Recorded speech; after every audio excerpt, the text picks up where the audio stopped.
No. False start there. Hello. Lizzie said hello before the cameras turned on, so I'm having a chuckle. He said go, and I said okay, and now here we are. Yeah, go. Now. Yeah. Welcome, everybody. Hi, everyone. I'm Sean. And I'm Lizzie. That's Lizzie. We are here for Stitching Live with Lizzie and Sean. Welcome back. Whether you're watching live or later, thanks for making us a part of your day. Yeah, we're excited that you came here to take a look. We are. And last week, we asked which of two of our newest products would you like to watch us stitch this week? Yes. And the answer, overwhelmingly, was Santa's Sleigh. It was like 1/3, 2/3, yeah. And Santa's Sleigh, I pop on the window there really quick, but Lizzie told me that this was It's a longer stitch. It's a longer stitch. So I'm going to have to, mean it. So she's getting after it, and I'm going to keep us on track today, which is not my usual cup of tea. No, that is not typically what you do. Well, right now they can see just the magnets and the rudders there. Maybe you could, if you want, there's that. There, yeah, I couldn't see it. That's great. Okay, so we're going to stitch Santa's Sleigh. Oh, you can't see that because, there we go. There's Santa's Sleigh. Oh, I've got your picture-in-picture on there, too. That's obnoxious. That's silly. Great. No one needs that much of me. Don't be digital. Yeah, so we're going to do the Santa Sleigh here. We're not going to make it a pocket today because I wanted to show the packages, but I will explain the pocket. Okay. I'm going to go full screen while you're talking. Go ahead. Full screen of the dice? Full screen of the dice, yeah. Okay. Go ahead. So to make a sleigh. To make a sleigh. To make a sleigh, you need 2 sleigh bodies. 2 trim pieces. Sure. 2, I keep calling these the rails. They're the runners. The runners. 2 bodies, 2 trim pieces, 2 runners. 2 runners. Okay. The base, 2 of the base for the runner. 2 of the bases. You could probably just do 1, but I did 2. Just because it helps make it a little bit more stable. Yep. Then there's the optional snowflake. And the packages have a couple of little layered packages on there. You could just do the stitching if you wanted them all, say, to be red packages, and you didn't want to do multiple colors, for example. You could just cut this one piece, but these little layers are to add other texture, colors. Sure. Whatever, yes. Great.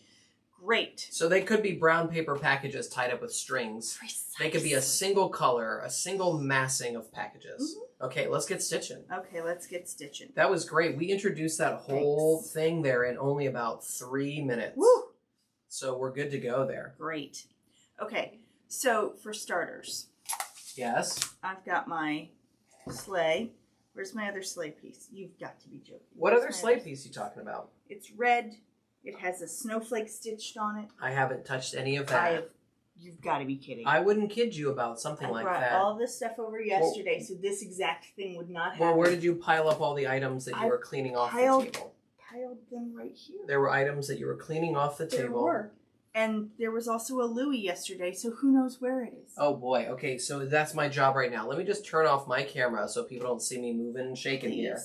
Okay, let me just start looking around for this wayward piece of sleigh. That would be lovely. Okay, and what are you going to do? I'm going to stitch the snowflake. Okay, that's great.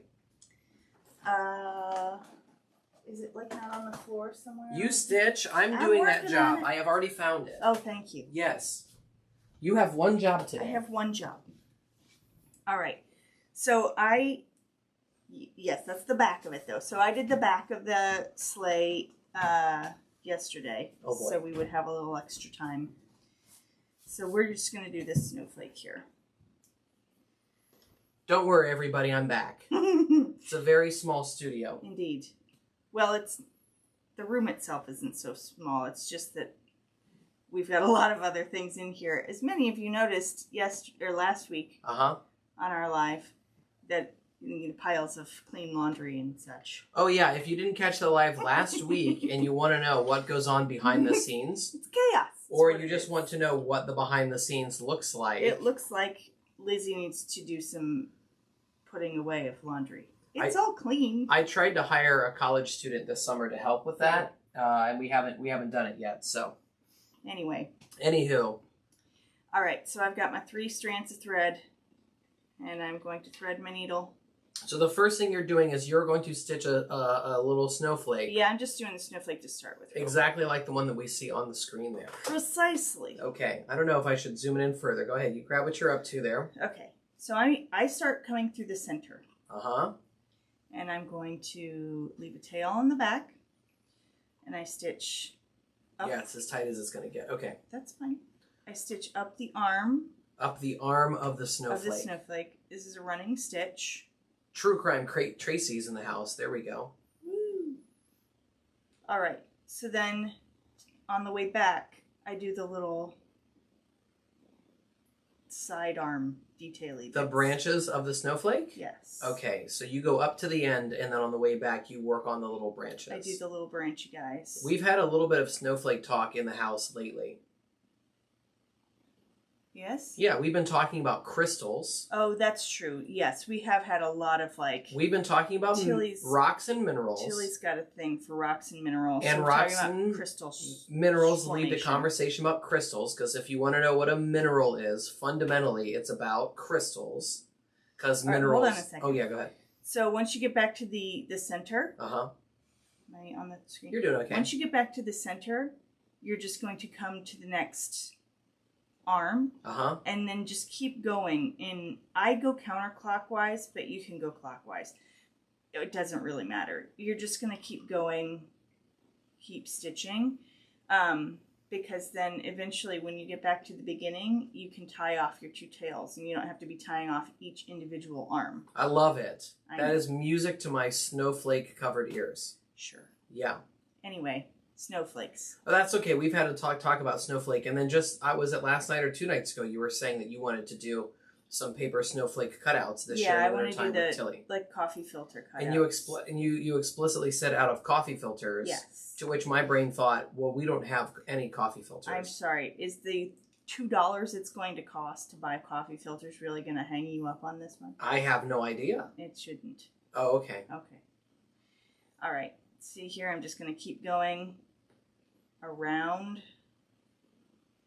the snowflake in a circle.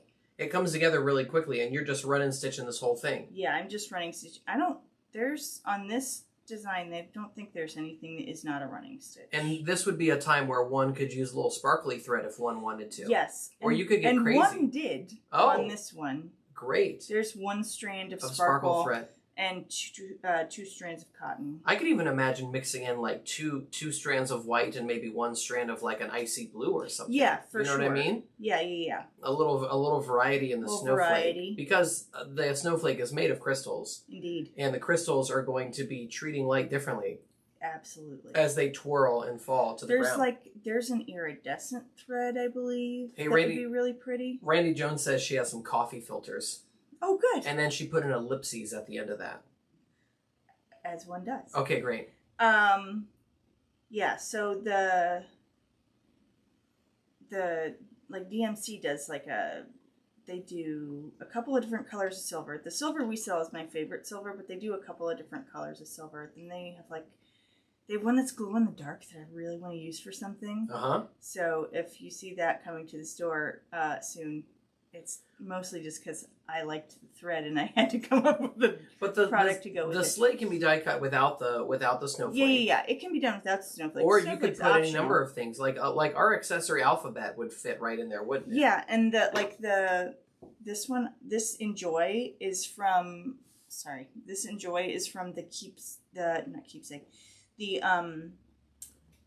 Is that a Cocoa Messages? No, it's the Pocket Die 2. Oh, Pocket Die 2. Okay, great. So you have options for getting some. Definitely options. I mean, it really feels a little bit like decals. You know what I mean? Like if the sleigh was a NASCAR, you could just. Oh, I thought you were talking about the little stick people on minivans. Oh yeah, that too. I'm just saying. Oh, okay. Yeah, you could. It's a little bit. That's what I thought when you said decals. It's just enough of a blank canvas to give you some options without feeling like you have to cover the whole side of the thing or don't have to cover it at all. No, you don't have to do anything to it. But yeah, the keepsake dates would fit really well. Sharon has just given us her entire excuse for being tardy today. Sharon, I'm glad that you're okay. that there was an accident on the way home. There was Oh, the no. motorway was closed ahead. There's lots of queuing. She managed to say motorway and queuing in a single chat there. That's so charming. It is. Mm-hmm. Because here we would say the gosh darn highway was. Oh. You go, gosh darn. I'm more of a dig dang kind of guy myself. That's the dig dang highway was closed. The dig dang highway was closed. And there's lots of traffic. Lots of traffic. That's how we would have put that sentence together. Jiminy Christmas. Uh-huh. Yep. Okay, so you're tying off the snowflake, and what happens next? I'm not tying off the snowflake. I was just a touch too short. Oh, no, you're kidding. I know. Oh, my gosh. Okay, I wasn't supposed to point that out. I lost it, chicken. No, it's fine. I don't. It's whatever. Okay, but the question for me still remains. Once you're done with the snowflake, take us to the next I'm probably going to do the rails. You're going to... The runners. The runners. Okay, the runners are what's going to happen next. Okay. If you have the instruction sheet, it says rails because that is what made sense to moi. So, no fiddle faddle. That's okay. You could always update it, I'm not going to do that. Well, we're printing, it's not like we printed those things it's not like we printed a gross of those things. That's only 144. True Crime Tracy says, I just realized this weekend that this is the last year for date/year dies. I think she's referring to the keepsake dates. That's right. That's right. If you've been with us from the beginning, you were 2020 to 2025. It was 2021. We didn't do this till 2021. But in 2021, we were like, you know what? We're gonna release a die. Gosh darn it. We're gonna release a die that goes out to 2025. Yes. Because we're gonna make it to 2025. We're gonna make it to 2025. We're gonna make it to 2025. Yes. There will eventually be a new set. And it will start at 2026. Yeah, it's not going to start There will be no overlap. No. Yeah. So, if you were waiting for me to do 2025 through 2029 or something. You need to move a little to the left. That's all. Just a little to the left. There you go. Had to get my... You're in the upper right-hand corner now. That's much better. My little snips? There they are. I don't know where your little snips are. I have all of my bits in a pile here. Okay, yeah. I'm just going to try to move some of the bits that I think we don't need out of the way. And you decided that you're going to be stitching with Ski Lodge today. I did. Which is a color story. It is. And clearly Cardinal is the red in Ski Lodge. Correct. Okay. Yeah, I just thought... Tracy's ecstatic. She says woohoo, a couple of exclamation points there. I'm real bad at the... You're doing fine. I can keep turning the monitor towards you there if you want. I feel like after I changed everything around for the video that I did for the kit, I can't quite get the camera back where I had it, and I don't know why. If you say so. Well, I feel like I have to turn a lot more than I did before. Like you're behind me. Oh, I'm behind you. Yeah. Are you trying to tell me to scooch forward? No. I'm saying I feel like the camera's in a different position and I can't get it where I had it. This is like when you're in the car with someone and they're in the passenger seat and they've moved themselves like really far back behind. Oh. Like when I would give rides to people at work, we would go out to lunch or something. Right. And they would immediately sit the thing back, and then you would get in the car and fall. Yeah, you'd fall backwards. Yeah. Renee says Ski Lodge is now officially my favorite color story. Okay. I like it a lot. It is Facebook official. I don't know what her unofficial favorite color story was. I enjoy this color palette. Okay. So there's your front and there's your back. When you cut to do the back, you just have to cut into the back. Bring it down a little bit there. You have to cut either into the back or you just have to... Okay. Or you can cut it in the front. It's just going to cut the other... You're going to be sewing into the back. Anyway, mirror things is my whole point. So you're not going to do both of them stitched this way. You're going to do one of them stitched that way and one of them stitched that way. Otherwise, you'll do what I did the very first time I did it, and you'll have two fronts. Okay, you don't want to do that. Don't do that. Don't do two fronts. Don't be like me in that instance. We're always headed for the front. To the front we go. Renee says after almost 35 cups of cocoa mugs in Ski Lodge, that's what did it. That put her over the edge. It turns out. That's funny. More is more. Okay. So we've got our... You're working on the runners. Right. Your runners. Runners. Uh-huh. Okay. I, again, am doing 4 layers, which is 2 layers of runner. Okay. And 2 layers of... the runner base plate. Yes, the runner base. You can also use, like, not felt to do this part. Yep. Like this one I used, like, a metallic cardstock. Sure. You can't really see that. I can see metallic that. Cardstock. Yeah. I also thought about using that really thin, like, 1/32 of an inch balsa wood sheeting that they make. Uh-huh. I thought about that too. Because skis, at one time they were made out of wood, right? I don't know. I just really liked the idea of skis have been wood in at times. Not felt. At times in human history. Sure. Sure. Okay. Okay. So I'm going to get myself some thread here. I'm using 762 because that feels like my preferred color these days for overcast. But traditionally we have used 648. But I'm using 762. I feel like over the years, certain felt colors have, like, the dye lots have changed enough. Yes. That there are a couple of colors that I prefer in a different thread now. Oh. And this is one of them. This is one of them. Okay. Tracy's used wood grain cardstock, she says. Yeah, wood grain cardstock would work really well, I think. I've got some of that too. I think it was it that used to make that? Creative Impressions, I think. Oh. It was like a real wood veneer based on paper, like laminated to paper. Oh, like it was actually attached to the paper. It was like a layered construction? Yeah, okay. I have some of that. It's like super, super thin paper and like super, super thin shaved wood. Anyway, I really liked that stuff and I think that would work really well. But I stuck with just metallic cardstock for the intros because Barbara agrees with you when it comes to the thread. Oh, good. Old ones totally different to new ones, yeah. I'm coming in through the base and one side here just to kind of get myself started. Okay. I hope that I'm on camera. I don't. As you were getting started, you pulled it away, but that's okay. You're trying to hold on to your tail here. Yeah, I'm trying to hold on to my tail. Trying to hold on to your tail. Hold on to all my pieces because these are they're thin, so they're floppy. Thin and a little bit delicate. Oh, so you're going to stitch all 4 layers together at once. All 4 layers together. I love it. I love to hear that. Because it helps keep them more sturdy. Mary says, I use 648 on her overcast mouse. And the whiskers blended in too well. Oh, okay.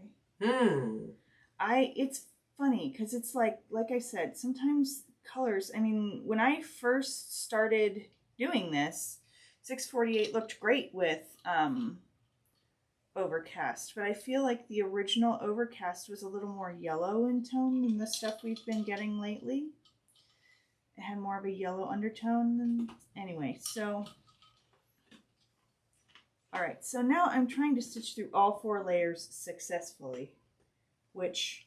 Take your time getting started. Yeah, it's going to take a second because all these little bits want to flop all over the place. So I'm just going to make sure, the priority is making sure that you have everything lined up. And, nobody's holding a stopwatch to your projects. So you can take whatever time you need.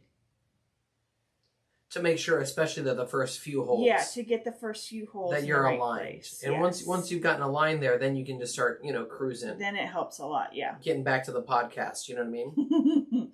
Yeah. Right. Renee says that her husband picked it out for his employees' ornaments. Oh, nice. I didn't not realize how perfect it is. Oh, wow, look at that. I can't remember who... Because when there's a new baby born in the family, I try and send an ornament. I feel like one of the family had... Oh, maybe not, because it came out after the cocoa kit. Because I do cocoa mugs for everybody.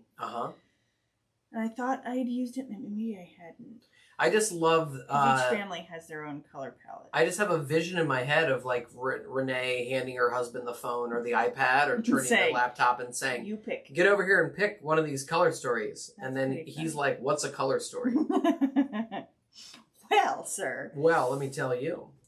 All right, so I'm going towards, I guess this is the back of the ski or the runner. And I'm just going to essentially, whoopsie daisies. What?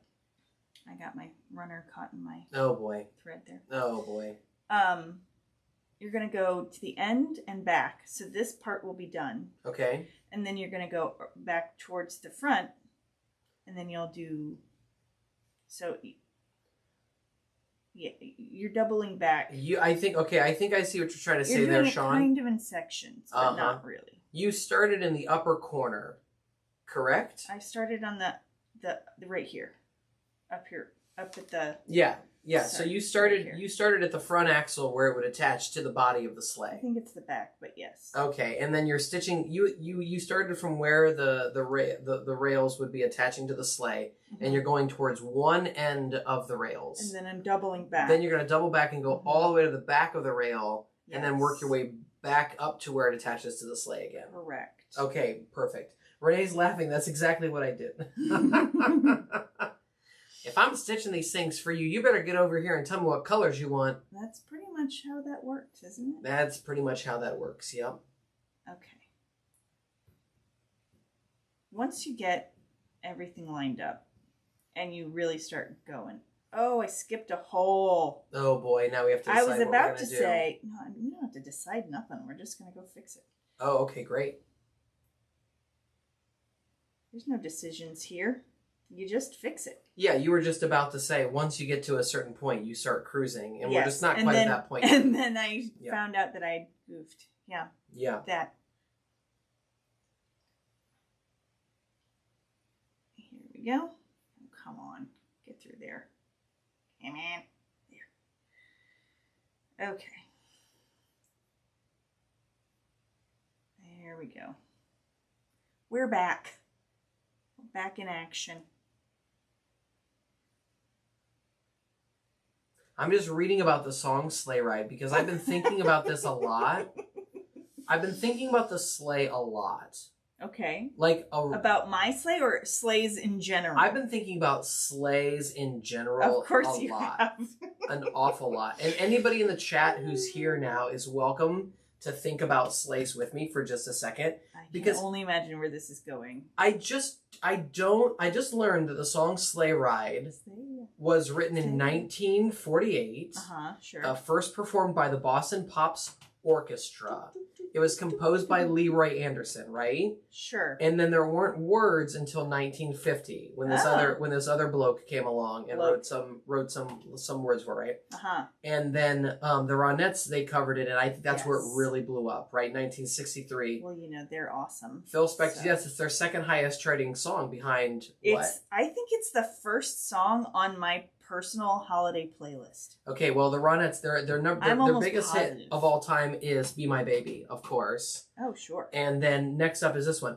But anyways, what I've been thinking about a lot. Hold on, real quick. Yeah, go ahead. I'm not going to come back up this branch right now. Oh, you're not. I'm going to come back I'm just going to keep going on the base. On the base runner, okay. Of the rail, yeah. Yeah, who on the God's green earth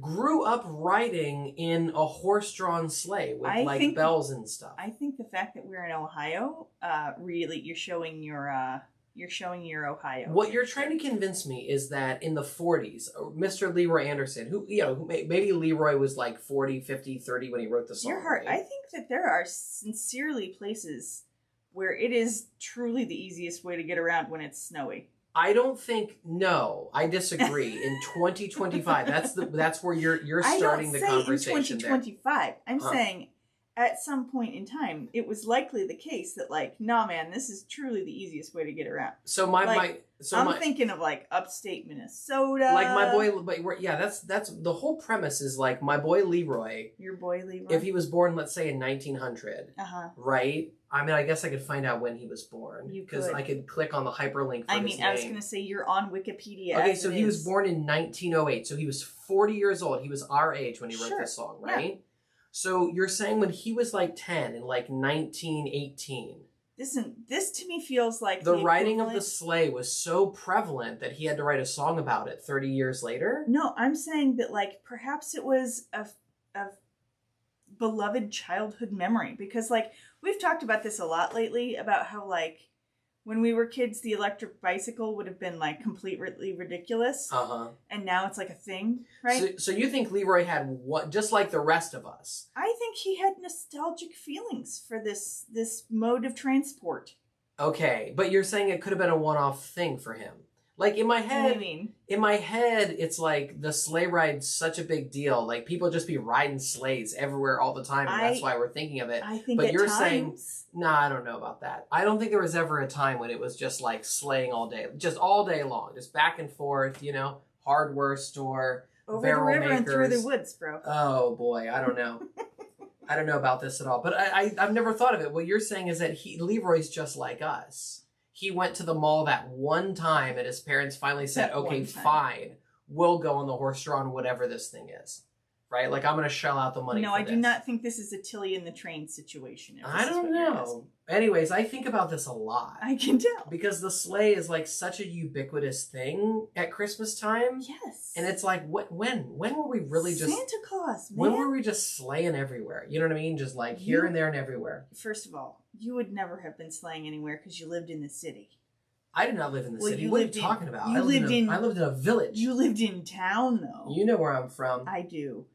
But you lived in town. You weren't, like, in the sticks like we are now. Okay, Deb said my great-grandmother rode in a sleigh in winters back then. She told us about it and lived in northern Minnesota. Deb, boom! Northern Minnesota. Yeah, but Deb, you're going to have to hit me with, like ballpark the years for me when your grandmother would have been doing that. I could see I just saw the most beautiful sleigh at an antique store. New Hampshire. In southwestern New York, but it wouldn't fit in my suitcase. Ah. Well, Mary, now we know that's what separates the men from the boys right there. You know, a big enough suitcase. Yeah, you could have strapped the runners to your luggage rack and just, you know, ridden the whole way home with that bad boy. I think you are underestimating the prevalence of the sleigh at a time in our history. No, actually, while you were speaking, what did you say? Because I wasn't listening. I had this vivid image in my head of Mary Kobe's family getting wheels on the bottom of the runners of the sleigh and towing it home. Can you imagine, like, on the highway, you've got wheels on the bottom of a horse-drawn sleigh? And it's just like this kind of loosey-goosey. And that, everyone, skate. is why he was not listening. That's so funny to think about. Anyways, what did you say? Did you just snort? Yeah, I did. I snorted so bad my camera just blipped out there for a second. Oh my goodness. I'm in the dark. Okay. Here you're back. What about the Amish? Ohio gets the snow. Do they have wheels or runners in the snow? Renee, you're right. We grew up in places where there is an Amish community. I have no recollection of seeing the Amish, even in the wintertime, being in a buggy. I know I've seen buggies. Yeah, because they're with buggies. They're not with sleighs. They're with buggies. Yeah. She was born 1898 or 1899 and died 4 months shy of 100. Oh, look at that. Wow, 99. That's a beautiful thing. Okay. Anyways, the Amish are riding in buggies. They're not riding in sleigh. The song isn't called Buggy Ride. You know what I'm saying? I believe that's because the Amish don't believe in, like, mirth. I don't know about that. No, I disagree. Okay. They're having fun. Come on. They're having grand old times. They're having their own. And if they're not, they can let us know in the comments, and then I can send them a message about how did you get into these comments. Okay. Okay. I'm right. You're right. That was insensitive of me. I should not. All I'm saying is that when I think about sleighs, I'm really trying to figure out, like, how were they ever such a big deal that here we are still singing and talk about them. You know what I'm saying? I'm glad that you have something to talk about, because this is the sort of thing that takes some time. So it's not all that exciting. I'm truly just doing a running stitch. We can talk about all kinds of other stuff. I mean, what else was Leroy up to, man? I don't know. Oh my gosh, he was in the army band, maybe. No, he was in military intelligence. Oh. That's unbelievable. He's in military intelligence. Mm-hmm. Writing about slavery. Maybe it's code. You think that perhaps the song Sleigh Ride is code for something? I'm just saying. Maybe it's code. Oh boy, I don't know about that. That's a good one though. Like clip clop, clip clop, clip clop. What's he trying to tell us? Yeah, it's like Morse code, but for holidays. I don't think that's. I think that in less than 4 minutes, I think you have managed to upset potentially an Amish population and the enthusiasts of Morse code. Morse code enthusiasts are going to be sending us emails to customer service. Well, luckily I don't have to deal with that. I know, but when I have to deal with that, it's all going to be a bunch of dots and dashes. I'm going to be there on the table just like... Okay. Oh, if you're listening on earbuds there, I'm sorry. Oh, dear. Rare form. Laura Ingalls Wilder wrote about riding in sleighs in winter. There you go. She was on the prairie. Barbara says we don't get enough snow for horse-drawn sleighs, okay? Well, we now have they're on wheels more so, and they're like a holiday family fun kind of thing. I sure hope I have enough thread. I mean, what I know for sure is that a one horse could draw the sleigh because Jingle Bells is very clear about that. Very clear, yes. Don't at me. Don't at me. It's very much a one-horse open sleigh, right? Indeed. Oh, Sharon's on earbuds, and that was fine. Oh, I'm glad to hear that, Sharon. I'm glad. See, what would have happened if you made us get those fancy microphones, huh? We are someday going to have fancy microphones, okay? It's going to happen. And so once you're done with the runners, yes, what's going to be the next step in the process? The packages. The packages. Yes. Okay, you're going to stitch the packages. Now, I can't recall, are the packages two-sided or no, you have a base layer?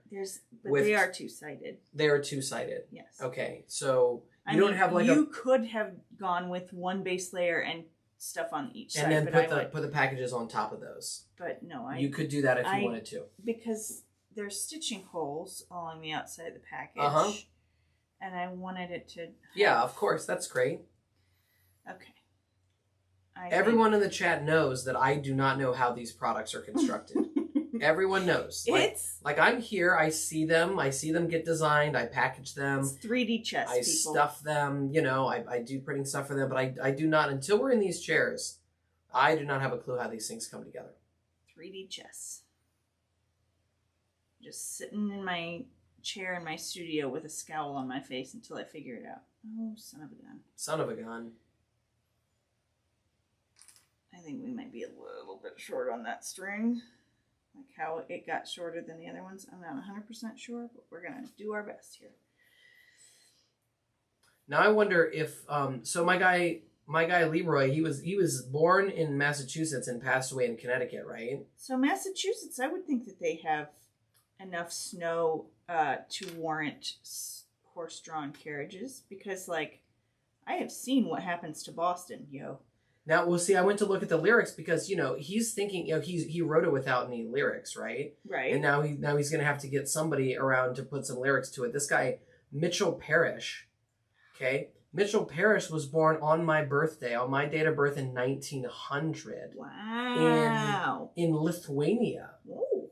And then ended up in Tin Pan Alley. And then, you know, he did show tunes and jazz standards. Well, you know. Wow, as okay. You do. His grandnephew was a roadie for the Grateful Dead. I didn't need to know that. That's hilarious. Except, oh boy, okay. Anyways, let's see. Right. Many of his lyrics, yeah. It's going to take me a second because I definitely got too short on some of this thread. So. In an interview in 1987, Parrish claimed to have written the lyrics to Duke Ellington's Mood Indigo, though they've been credited to Irving Mills. He remained, quote, somewhat rueful, though no longer bitter about it.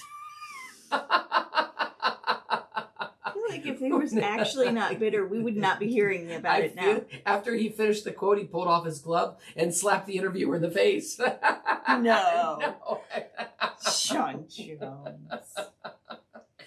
I do say, how do you do? Okay, his best known works are For Stardust, Sweet Lorraine, Deep Purple, Stars Fell in Alabama, Sophisticated Lady, Moonlight Serenade, Sleigh Ride, One Morning in May in Louisiana, Fairy Tale. Okay, I don't know who wrote this Wikipedia article, but Sleigh Ride should have been at the front. I know, right?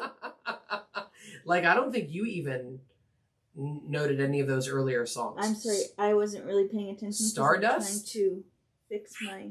It's by Hoagie Carmichael. thread. Sweet Lorraine is by... Who's my guy? Don't even know. Nat King Cole recorded it in 1940. It was his first hit. Okay, anyways... There was a time when this music was hot, and that time is not now, it seems. Well, oh, please. We had a couple people earlier tell us what they were stitching and what they were working on, but I don't know if the whole group has... Okay, I finally got all of the threads through here, and I'm just going to tie off my rail. Okay. I'm going to do it in front of myself because I can't do it out here. So that sounds fine. Okay. You're going to tie that off. I'm just going to vamp a little bit. Oh, boy. Thanks for joining us again. You're watching Stitching Live with Lizzie and Sean. If you're just joining in, we're stitching the Santa sleigh, which I cannot get onto the screen to save my life. It's going to look like that when we're done. And well, it's going to look like that. Oh, okay. It's going to look like that. Yeah, you know, we're really splitting hairs now. There you go. Oh, I split my thread, though. That's a problem. And what we've stitched thus far is the little snowflake decal that you see on that other sleigh and these runners. We put them together. Jenny Jean is beating cookies from the baker's dozen kit. There you go. Woo! That's a great thing to be up to. Mary says she's working on a sleigh. There you go. I am going to tie off these tails. Yep, I'm just going to sit here while you're tying off those tails. Trying to keep the chat happy. One of my tails is a little too It has been a very happy chat today. Speak for yourself. I love that style of music. I listen to practically everything with a few exceptions. Okay, Deb. When Deb's stitching, she's listening to Mitchell Parrish's stuff, I guess. All right. Okay, our rails. Y'all should go see a picture of Mitchell Parrish, okay? I'm gonna put this in the chat. Because he has a very handsome, he has a very 70s handsome devil 70s. Oh yeah. Okay. We got our rails.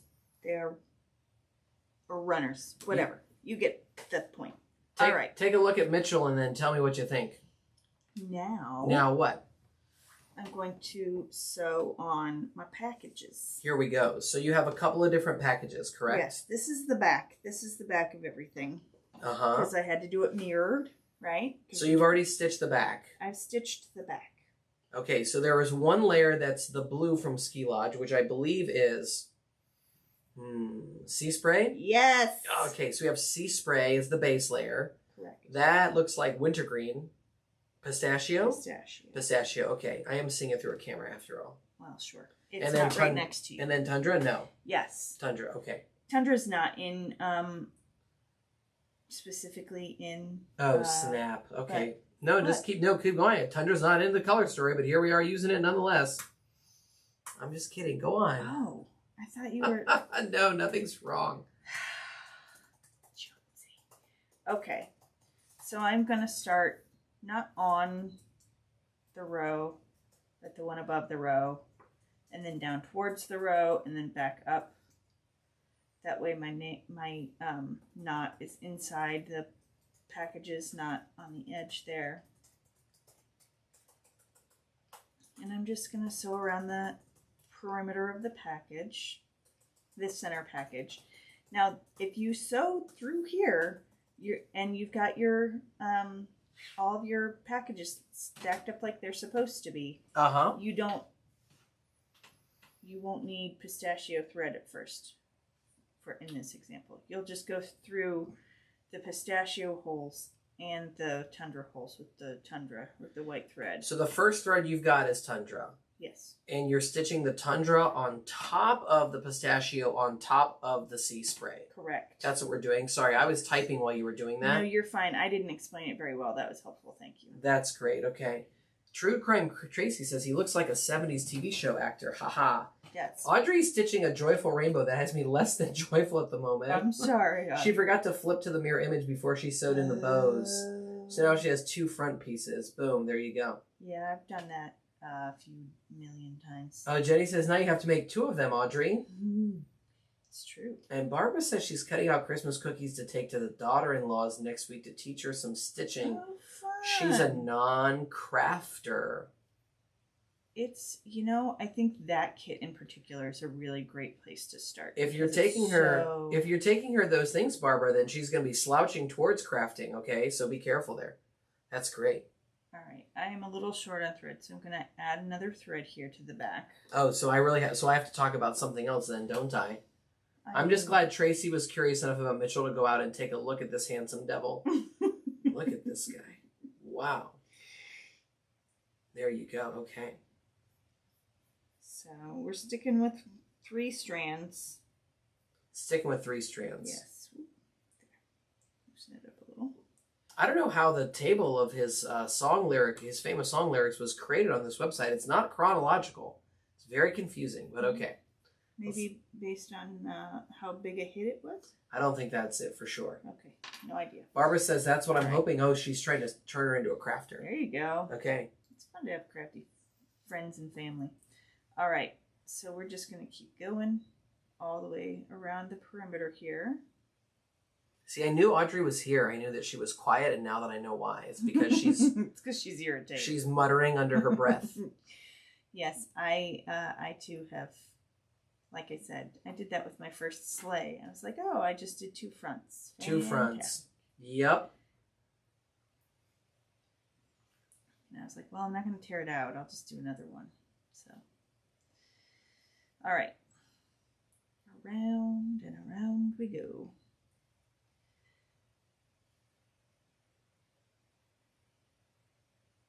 Sorry. Like I said, this stitch is a little bit longer, and so I'm not bantering as much because I'm trying to make sure I get it done for all of you. That's okay. You're doing great. I mean, you're here to be doing the stitching after all. Indeed. And there are some folks who probably enjoy watching the stitching. I hope that's true. All right. So once you've got your package tied on, or your package sewn on, you can decorate your packages.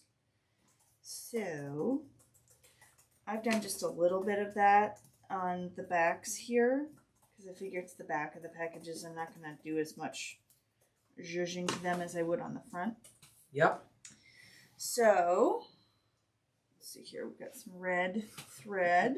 I missed Barbara's comment there. She's following up on her daughter-in-law. Hopefully when she's gone, she'll find my stash of crafts useful and not junk for goodwill. Oh. See, every collector has to have an exit strategy. Yes, Sean has talked about this with his comments. Everybody in the chat, I'll say it again more slowly. Every collector has to have an exit strategy. You have to have a sense of what might happen when it's time to exit the hobby. And yours is college fund, is that right? Yeah, mine is college fund. I don't know how many of you have collectors at home or in your life, but... Okay, I'm going to say some things. Go ahead. All right.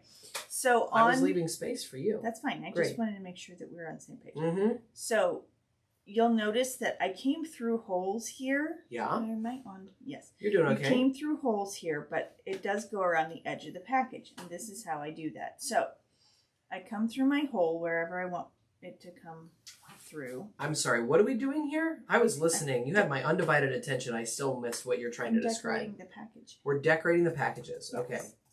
So I'm going to come up first through that hole, and then I'm going to kind of come around the edge of the package and go back down through the hole behind the edge of the package. So it's like putting ribbon on an actual package. So it looks like it, yes. So it goes all the way around the package, not just like through. And then here I'm just going down. I'm stitching down. And you won't see that eventually, but... So you went from the top of that white package that I can see there. Around the edge. Around the edge. Through the sea spray layer. Yes. And then came all the way to the other side of the package. Yes. Got it. So it's not really a stitch line across there. It's a line of it's like... a stitch. No, it's a stitch, but it's like... It's not like... To get from point A to point B, you didn't have multiple stitches. You just have the one stitch around the perimeter. And then you've got that whole stretch of thread over across the top. Sure. Got it. And then on the back here, it does technically come through that same hole. So I'm just going to make sure that either one of my tails is on one side of this long stitch. Yeah. And then I'm going to tie it off. And they'll anchor around that long stitch. Does that make sense? Mm-hmm. Okay. Clear as a bell. Great. A sleigh bell. Right. Deb said you raise kids that do your hobby so they will take all your stuff and use it. Noted. Well, Tilly, I got news for you, kid. You're a stitcher now. Actually, she enjoys it a lot, so that's fun. Okay, and then I do the same thing going the other direction. Did I do it on the same side? So I'm coming up through the package hole, or the hole in the package, and I'm going around and under the side of the thread, or under the side of the felt here. Around and under the side of the thread. Under and back down through that hole. Back down through that hole. And then you're going to go all the way across the back. Do the same thing on the other side. This string is definitely not long enough for what I'm trying to do right now, so this will be interesting. I sure hope the folks who said they wanted to see the sleigh are happy, because we're getting some details here, man. This is stuff I didn't know about. This is great. Did I do that the way I wanted to? I'm not sure. Did you do that the way that you wanted to? I mean, ultimately I could get the same look, but I think it's too short to do what I want anyway, so I'm just going to cut a longer piece. Okay, that's fine. Barb says her daughter did crafts growing up. She doesn't want anything to do with it now. Would rather be coaching girl sports in her off time. And Mary says, I don't see my boys stitching felt. You never know, Mary.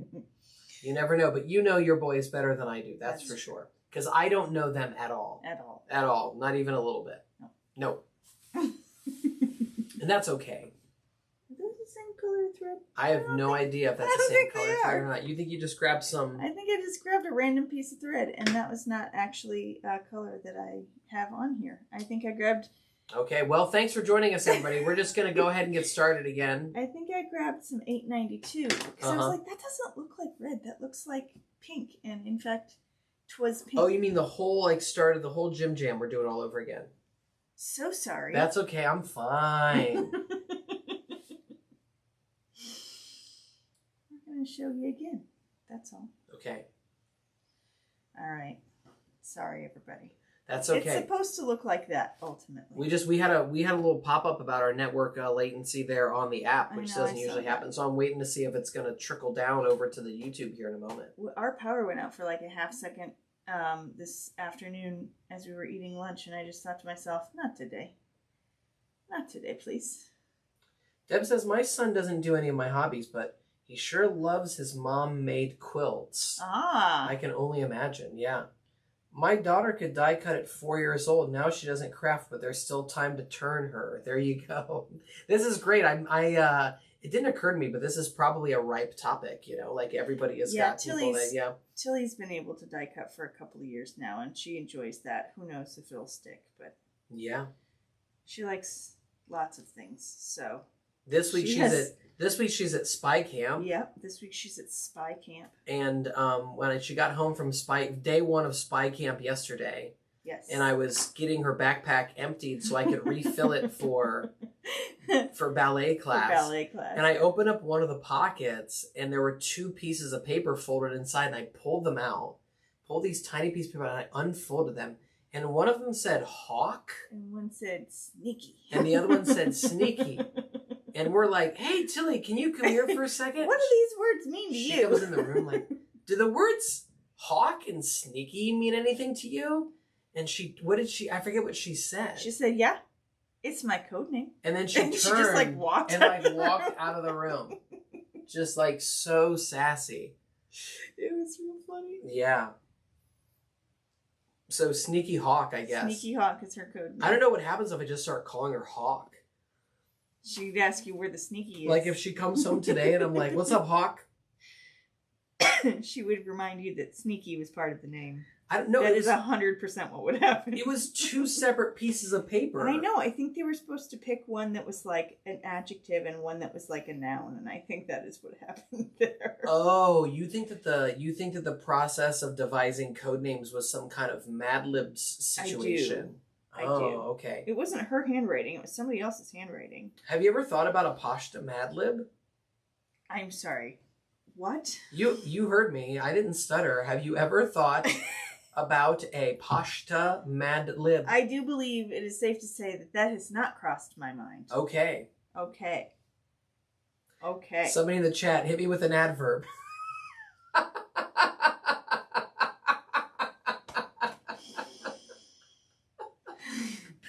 Annoyingly. Oh, no. And you can tell it was an adverb because it the ended in L-Y. L-Y, ladies and gentlemen. There you have it. Parts of speech. Oh, boy. Okay. Audrey says she thinks that I should test the theory. So when she gets home, we'll have to switch off the lawnmower and be like, hey, Hawk, what's up? Hey, Sneaky Hawk. Sneaky Hawk. How's it going? Or the alternative is not to try that nickname on her, but just to change some of my internet passwords so I never forget this moment. It is a thing that happens. Hey, what's the password to Disney Plus? Oh, remember when I said it to Sneaky Hawk? Right. Right. Okay. Oh, he's cracking himself up, everybody. So on the other package, it's the same thing. But you don't have to go around, or you don't have to go between any layers. Okay. You just go around. And then down. Look at that. Okay. Yeah, I don't recall. There are no other pashta dyes that do something like this, are there? I mean, this... like you're stitching, you're creating elements with this much space in between stitching. I mean, yeah. What other, like in the embroidered egg that has the one of the embroidered eggs has like the rows of something or other, right? Like, and like the coverall, the plaid coverall. Oh yeah, the coverall dies. You're right. I've never stitched one of the coverall dies, and that would have lengthier stitches too as well. That's great. Okay. Okay. You ever thought about doing a harp?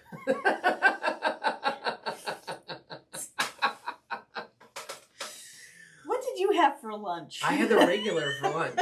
I had a ham sandwich and green beans. That's where we're at here. Okay. Okay. So we've got decorations on both sides. I'm going to do a couple of real quick bows on this package. Perfect. Yeah, I'll do it on this one. So I'm going to do that by making 2 lazy daisy loops.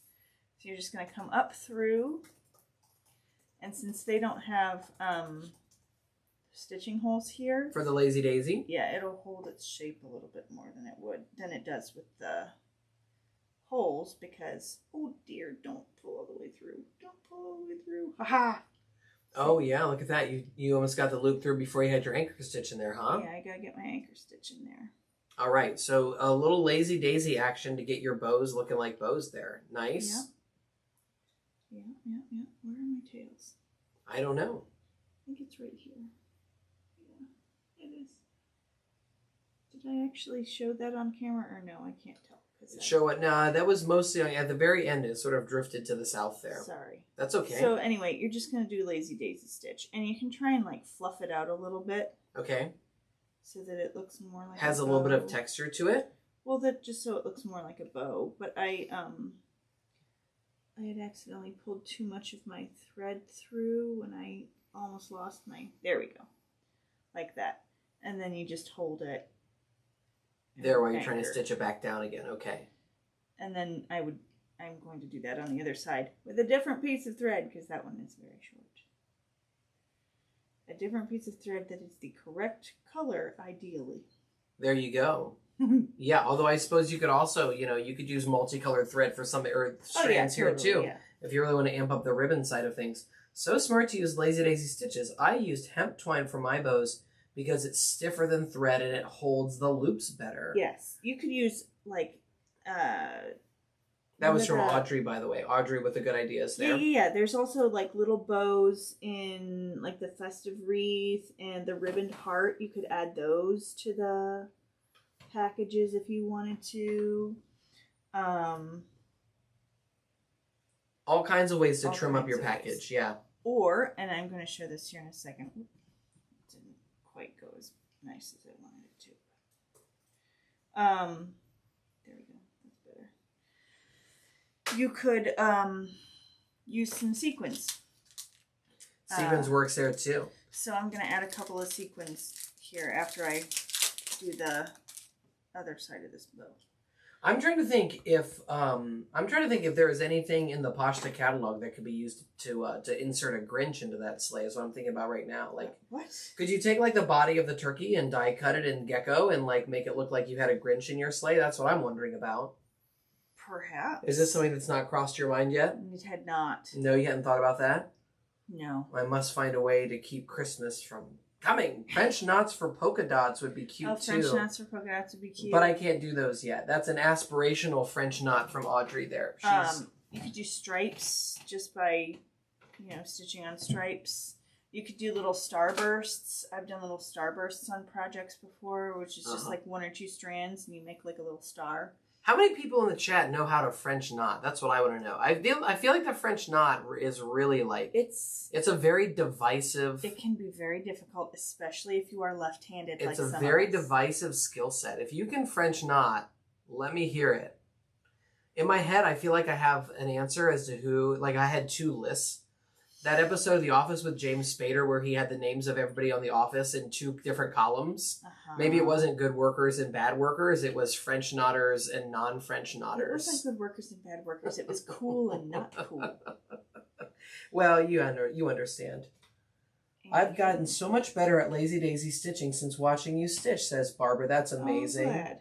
Nikki says, not my strong suit. I believe that she means French knots. And Deb says, I do. So French. They're the worst. French knot Deb. Oh, Tracy, she loves French knots. Barbara loves doing the French knots as well. I don't care for them. I just want you all to know that in my unwritten list in my head, I was right all along. I was right all along. Okay. Okay. Mine never stay. They come undone every time, Audrey says. I found a video a few years ago that showed how to do them as a left-handed person, and it was the first time I'd ever been able to successfully do one, and I can't do it without watching the video first. Kelly says I've done them, but I have to look it up every single time. Yeah, that's like tying a fancy necktie. Barbara says, I also like doing bullion knots. Well, Mary says her grandmother taught her embroidery when she was young, so she loves French knots. See, there you go. Oh, I tied that too, or I pulled that too tight. Well, it's fine. And then I'm going to put a little sequin on it just to make it not look so, or a bead maybe. I'll put just a bead. In France, do they just call them knots? That's what I want to know next. Sharon says she's left-handed, so Sharon may need that left-handed French knot. I shared it once. I want to say it was on like the introduction for the Gingerbread Village. No, maybe the Gingerbread Friends. You think once on the introduction for the Gingerbread Friends? Yes. Okay. Are you looking it up? I don't know. Well, first I was going to search your watch history for French knot, but I don't know if that's going to end up with... is it this one here? Which one are we looking at? No, that's a woven wheel. Yes, the left-handed French knot stitch. Okay, one moment. Let me copy this bad boy here. I just want the link. Just copy the link, YouTube. Okay, hang on a second, everybody. Hang on a second. I'm trying to earn my salary here today. And boom. If you need to know how to do French knots, Lizzie back in 2022 found that that video helpful if you're left-handed. I did. Okay. The back of this is not pretty because I've got a whole lot of extra thread happening right now. Whoa, but Barbara's speaking in French now in the chat. Okay. Pont de noué en français. Something about nous? Pont de noué. What? I mean, that's got to be the word for knot. Oh, no, wait. I don't know, man. Okay. All right. Je suis la jeune fille. There. I knew that was coming. Yes, that's French those children are speaking. All right. Okay. And I'm not going to put tails on my ribbon because I don't feel No, man, let's move on with our lives. Like it. Yeah, those look like great packages. They're something. I'm going to add a couple of sequins to this package just for funsies. I imagine the people getting out of the one-horse open sleigh with the packages saying, "What do you want? We brought these in a one-horse open sleigh." You know, they look just fine. You're silly. You know what I'm saying? You're like a silly goose. Clip clop, clip clop, clip clop, clip clop. I had to pull the computer closer to make sure I didn't miss this. I once made a broccoli in felt, and I made the whole top bit in French knots. Sharon, please tell me that you submitted that to like the British equivalent of a county fair. That's what I want to know. That deserves a prize. I wish I could pass you a blue ribbon through the television screen here. Messes. Okay. Wow, the whole top bit in French knots. Look at that. Wowzers. Okay. I'm making a big old mess here, but I feel like French knots are like performance art. It's like what our parents did in the 70s, so we don't have to. French knots are just so hard if you don't have the standard motion down, because you're doing everything backwards. In heels. We should pick one Pashtaverse member who's really good at French knots to be like the opening act on our tour.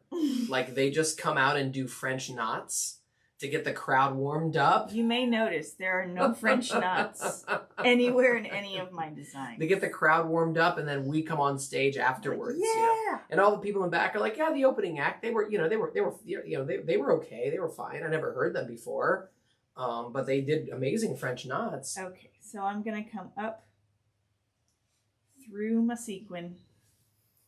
These sequins are truly no different than doing a round sequin. You're just going to thread on your bead and then shift a little bit over so that you're not coming through the back in the same place. Uh-huh. So you got that gap there to tie off. To make it just a little bit more secure. You have to say that again. The chat got active. This is you're doing a bead or a sequin right there? I'm doing a sequin, yeah. Oh, you have to say that again. I know how to do a sequin. I'm good. Good to go. Good to go. Great. I feel like I've shared it a bunch of times, but... That's okay. We can share it again. I'm happy to share it again. Yeah, people just asking, so I want to make sure that if...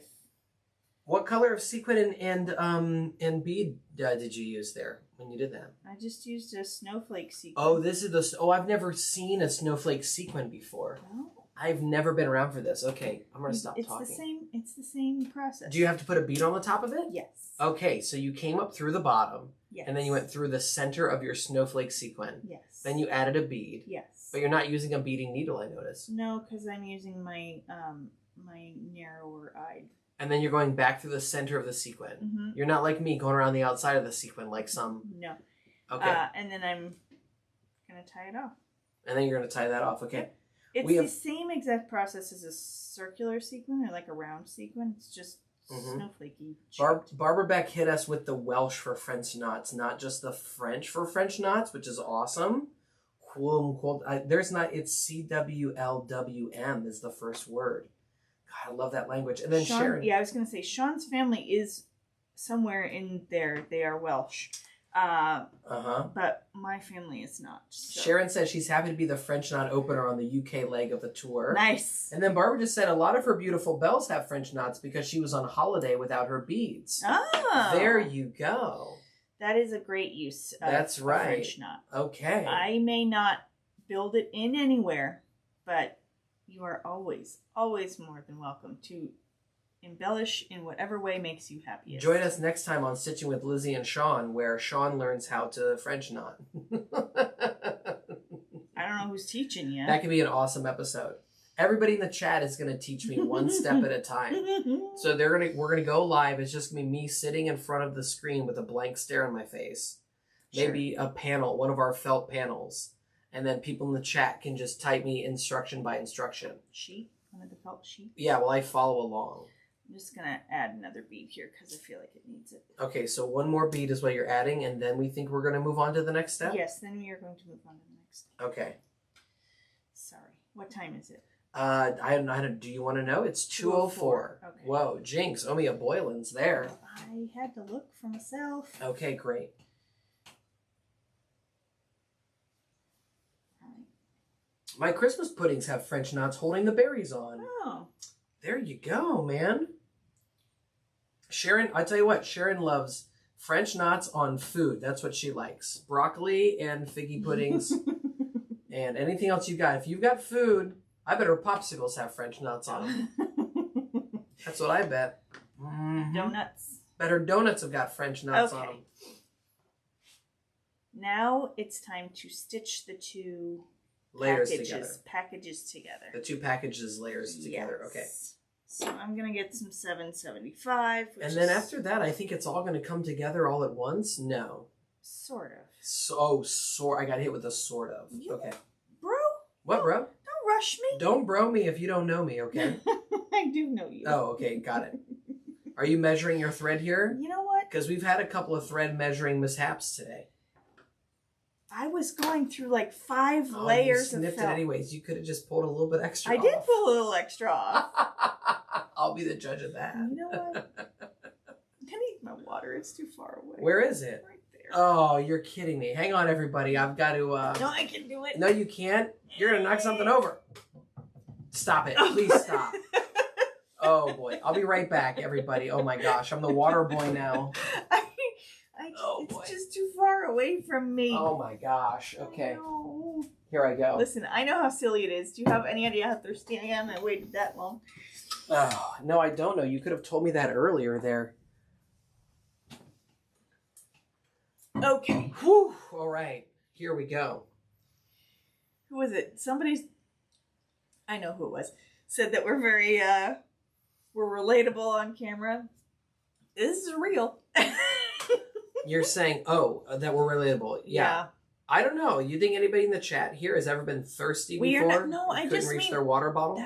I just mean, we are not a polished internet program, as it were. We're as polished as a couple of parents of a preschooler can be. Right. Yeah. Okay. You're going to start coming in between layers. Yes. Why are you starting down there? Because it'll get hidden. Explain yourself. It'll be hidden once we put everything together. Sewed into the... Okay, so you're starting on one of the holes that you know is going to be embedded or covered up by the trim of the sleigh. Correct. Got it. Okay. That's how I would probably do it too. I'm so glad. Mm-hmm. All right. So we're going to just do a running stitch all around the blue stuff. And you're doing the sea spray for this the sea spray thread match for this first chunk. 775.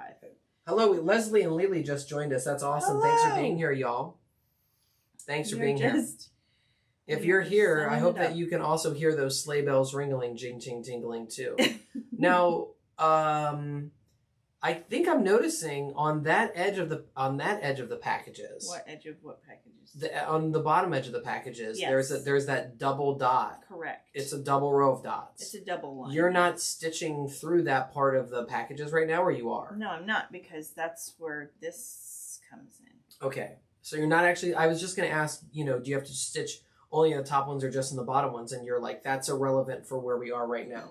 It is irrelevant for where we are right now. Barbara says, I love you both and don't change anything about your lives. Okay. About your lives. I don't know that we could, even if we wanted. Well, she didn't capitalize lives, so I don't know if she means don't change anything about what we do here on camera. Oh, that's or if she means our lives. You know what I mean? I'm not sure which it is. We are who we are. It's true. Yeah. Thank you. That's very kind. Indeed. We're excited you're here. We are. Genuinely. And if you're watching later, we're excited you're here too. We're just silly. We're just silly people. And if you want us to change anything about our lives, just, put that in the comments. Yeah, just let us know. I'm also the kind of person that would there it is. Go back in time and sign all your yearbooks, never change, right? I love telling people that. If I could sign your yearbook, I would write, never change. All right. I'm making a hanger here. So proud of himself. I love that joke. I know it never gets old. It really can. No. Stop it. Because not only do I love that joke that never gets old, but I love jokes that never get old. Well, do you know what I'm saying? I know what you're saying. I just don't know that I agree with what you're saying. No, I don't know if people in the chat know what I'm saying or not, so I'm going to talk about this for just a little bit. Do you know the kind of jokes that you hear from your dentist? and you know that they get to make those jokes. You love that joke. Like 3 or 4 or 5 times a day or a week. Yeah.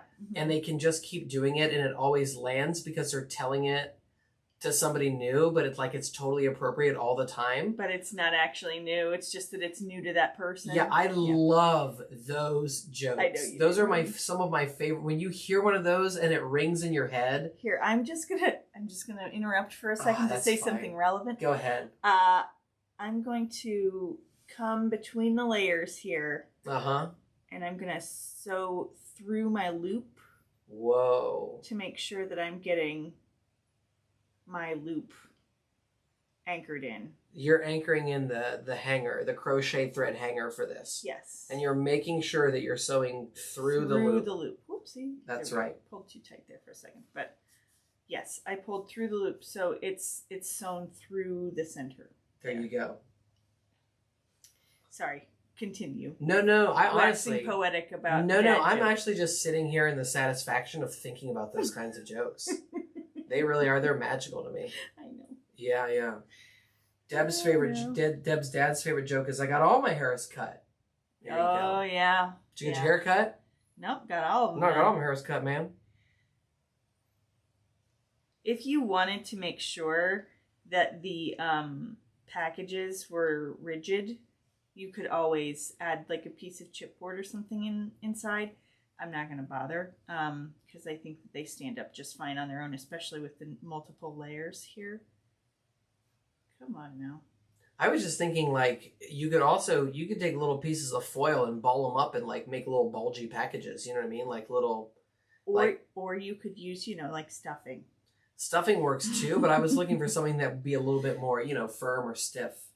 Well, sure. Barbara says they know that you can't respond to their jokes with instruments and a numb mouth. You really took me somewhere there for a moment, Barbara. I really went somewhere with you. That's funny. All right, so we're just going to go back to where we started, and then we're going to tie off, and then we'll do the other side using the pistachio thread. So. Okay. Does that make sense? Yeah, you're using blue thread on the blue package, and then you're going to use the green thread on the green package. Correct. Red, yellow, blue. Colors in art. Sure. Yeah. And once the packages are together, then we try to assemble this bad boy. Try?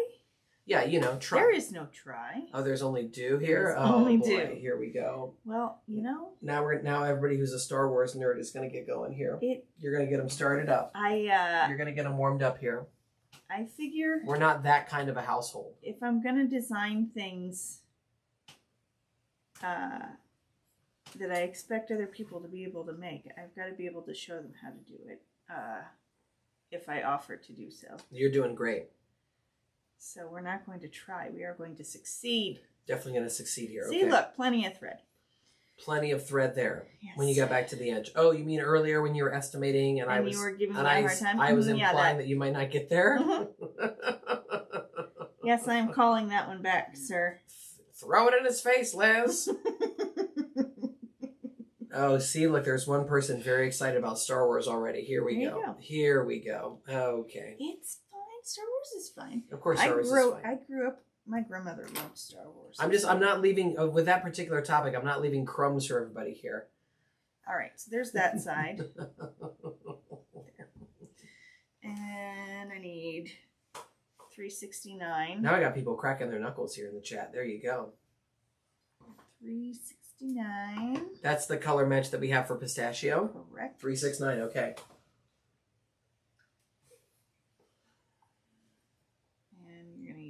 I use 3 strands of thread. Because the white was already attached earlier. Yes. The first thing we did. Yes. If you wanted to do all of the packages at once, you could. But I just find that this makes it easier to decorate the packages when you do them separately. Okay. When you do like a front and then do a back. All right.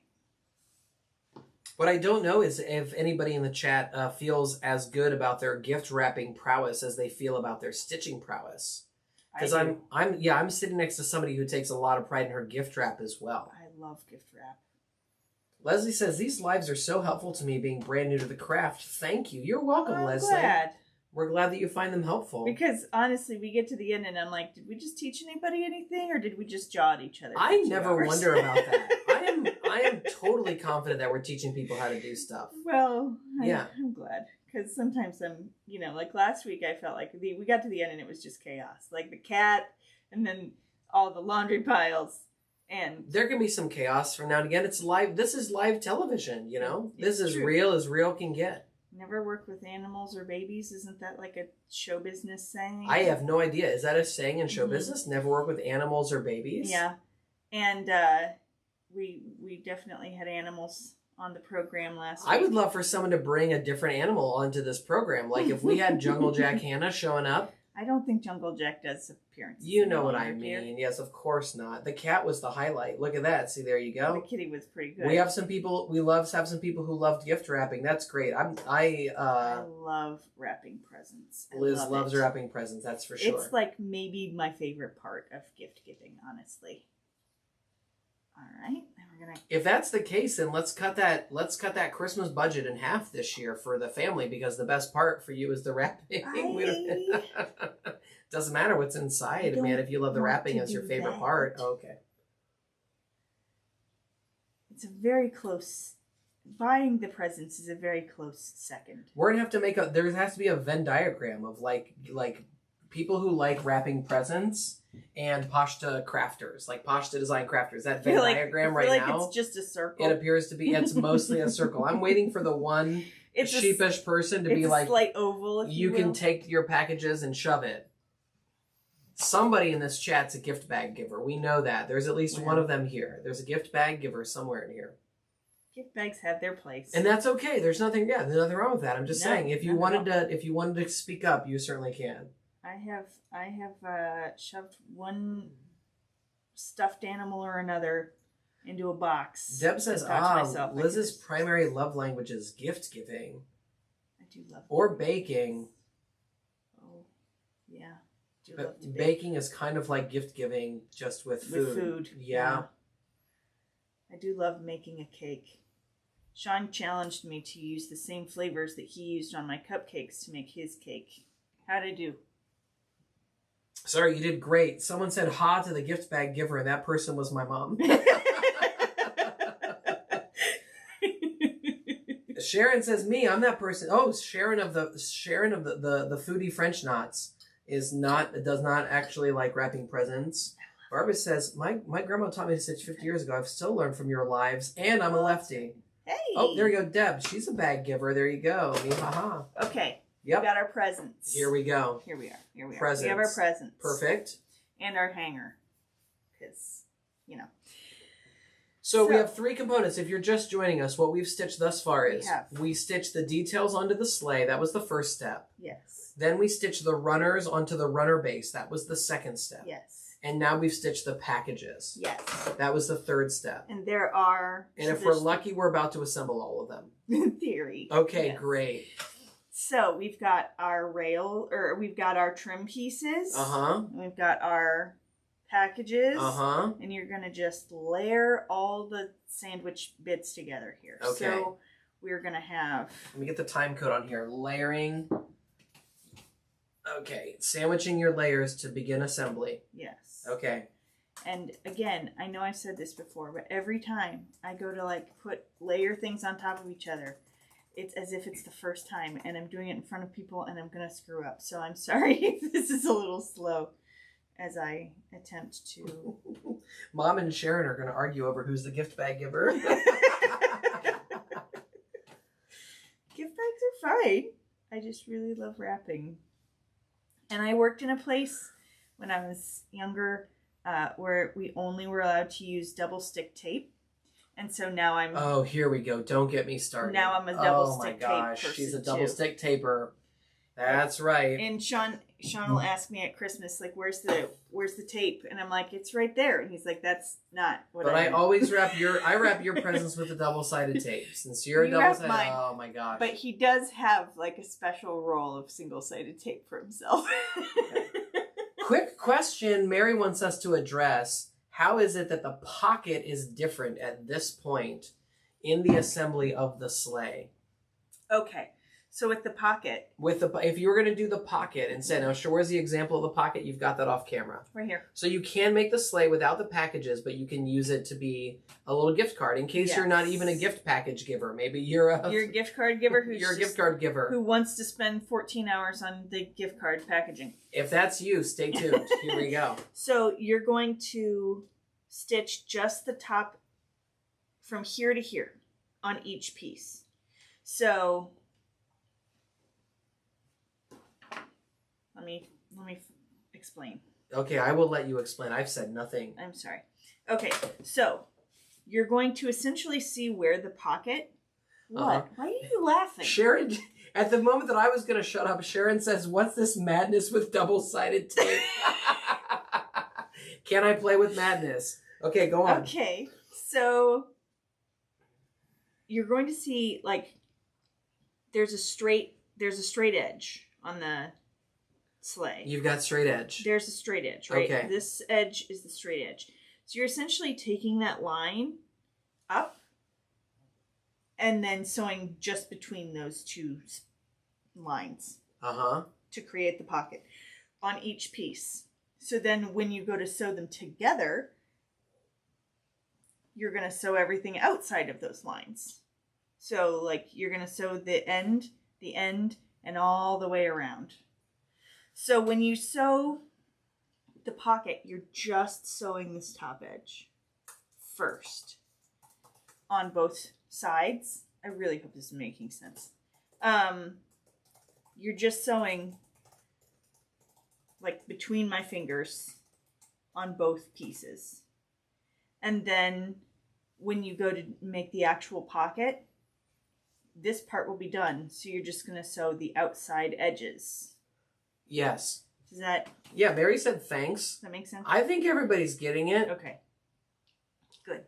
Yeah, I think everybody's getting it. I mean, I got it. Good. You're the first thing you're doing is stitching up the sides, or no? The first thing you're doing is you're stitching the trim part. First thing you're doing is you're stitching...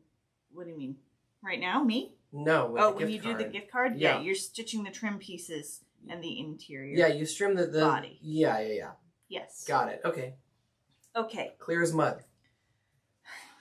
Okay. I mean, for you to hang your head. Jeez. I want to make sure it's clearer than mud. I think we're doing okay. Okay. Okay. So to do not a pocket. To do not a pocket, but to do the packages, you're going to get all of these layers lined up. You're going to get all the layers lined up. So the trim piece on the edge of the sleigh, and then the packages on the inside, and then the back part of the sleigh. Yes. With the trim piece. Yes. It's a lot of layers. So... LOL, lots of layers here. Right. This is where normally I would be sewing way up by my face, but I'm going to do my best to sew in front of you. But you could certainly sew this up by your face to get started. Also, we've got some fluff here. To pack, or to... Why are you taking away the things Well, I thought maybe I could peel off some fluff here. It just looked so engaging. Okay, you can peel, but then I need to do things to the peel. Of course, there you go. Okay, so this is how I stuff the sleigh. I die cut the sleigh body first, and then I just cut off all of the edges. You're a little off there with your scissors. There we go. I cut off anything that's got a stitching hole. So I'm cutting on to the inside of the stitching holes. And you can use this. This tip is generally speaking if you're going to put chipboard inside of any of our dies. Chipboard, or if you want to use this kind of batting. Yep. This quilt batting. So you just cut your chipboard or you cut your batting with our dies through your die cut machine. Yep. And then cut on the inside layer of the holes. And then like, ta-da, you have the perfect sized shaped thing to go inside. There you go. Inside. Yes. So I use this a lot when I don't want to use like bags of stuffing. Audrey says that quilt clips are so helpful with this one until you get going. Is there a single quilt clip in this house? No, there's not. Like we don't even have that kind of stuff. Shouldn't I? Mm-hmm. It might make my life easier. Yes, it's instead I just I sew way up by my face like a little chipmunk. You're just white knuckling it out here. Yeah, pretty much. But I'm not going to put the stuffing in until I have some of my parts a little better secured. So I'm gonna thread my needle first because it would be real silly to get started and then not be able to actually start sewing. Oh, that's apparently as long as that piece is. So let's hope that's long enough. I think I had 2 skeins that whoopsie. Stop playing chess. No, man, I had a move that I needed to make there. We had time. You're just getting your thread going over there, huh? Dude. Everybody's like he talks too much and then decides not to talk, and then he's getting hollered at over here. Binder clips work in a pinch. Oh. No, binder clips work for a pinch. You're gonna pinch yourself with the binder clips. Anyway. Yeah, okay. I'm going to start on an end. Okay. Like over here. So I can kind of secure the trim to the sleigh a little bit before I get going too much. Okay. Does that make sense? Okay. Is this where someone else would have actually clipped their stuff together by now? Like probably. Okay, so someone else would have clipped their stuff together and then they would start. And then they would start sewing. Yes. Generally speaking, I like to start at like a corner or like a point, but we're just going to start here on the end a little bit. I guess I could have started at the front. Whatever. This is fine. Okay. I'm going to make sure that I'm going through all of my layers through actual holes and not through like space between holes. Okay. Hope that makes sense. And I'm just going to sew around a little ways. Just to keep everything together. Because you've got 4 layers just in the trim. Just in the trim and the sleigh, you've got 4 layers happening there. Correct. And so your plan is to stitch across the top first, trim, top edge, and packages, and then probably the sides, and then adding the runners last. Yes. And Kathy, the runners are the sides. They're part of the, okay. What size of needle are you using right now? Number 5 embroidery needles. Number 5. Yeah. So okay. So when it comes to actually putting in your packages, you're gonna want to line up your package holes with the trim holes. And this is a double hole situation here. This is a double hole situation. Okay. And that is because I was hopeful that the double hole would keep things in a little bit better. Because you don't want your packages up there flopping around, right? Once you get them all sewn in, you don't want everything looking all floppy. So I figured the double hole would help keep the packages more upright. Can I move those because they keep hitting them? Okay, so you just want to make sure you're going through all the layers is really the goal here. And not through 14 other bits of thread that you happen to have sitting on your table because you're kind of a messy crafter. Not to get too specific. I bet the people that do use quilt clips are probably at home right now watching. And cringing. There might be a little bit. Yeah. Like they might be squeezing their iPad a little tight right now. Again, holding onto that counter edge just a little bit. I do this a lot closer to my face when I'm doing this. If you want to do it close to your face, I'll just change the camera angle here. Well, I want to be able to show people how to do the things. I think that they get it right now. We've explained it 7 ways to Tuesday. Well, and we have. I'm impressed with knowing the needle size. I usually just grab something with big enough eye that I can thread. Well, yeah. I don't like needles that are too small. I have kind of big hands, so like tapestry needles sometimes can feel too small.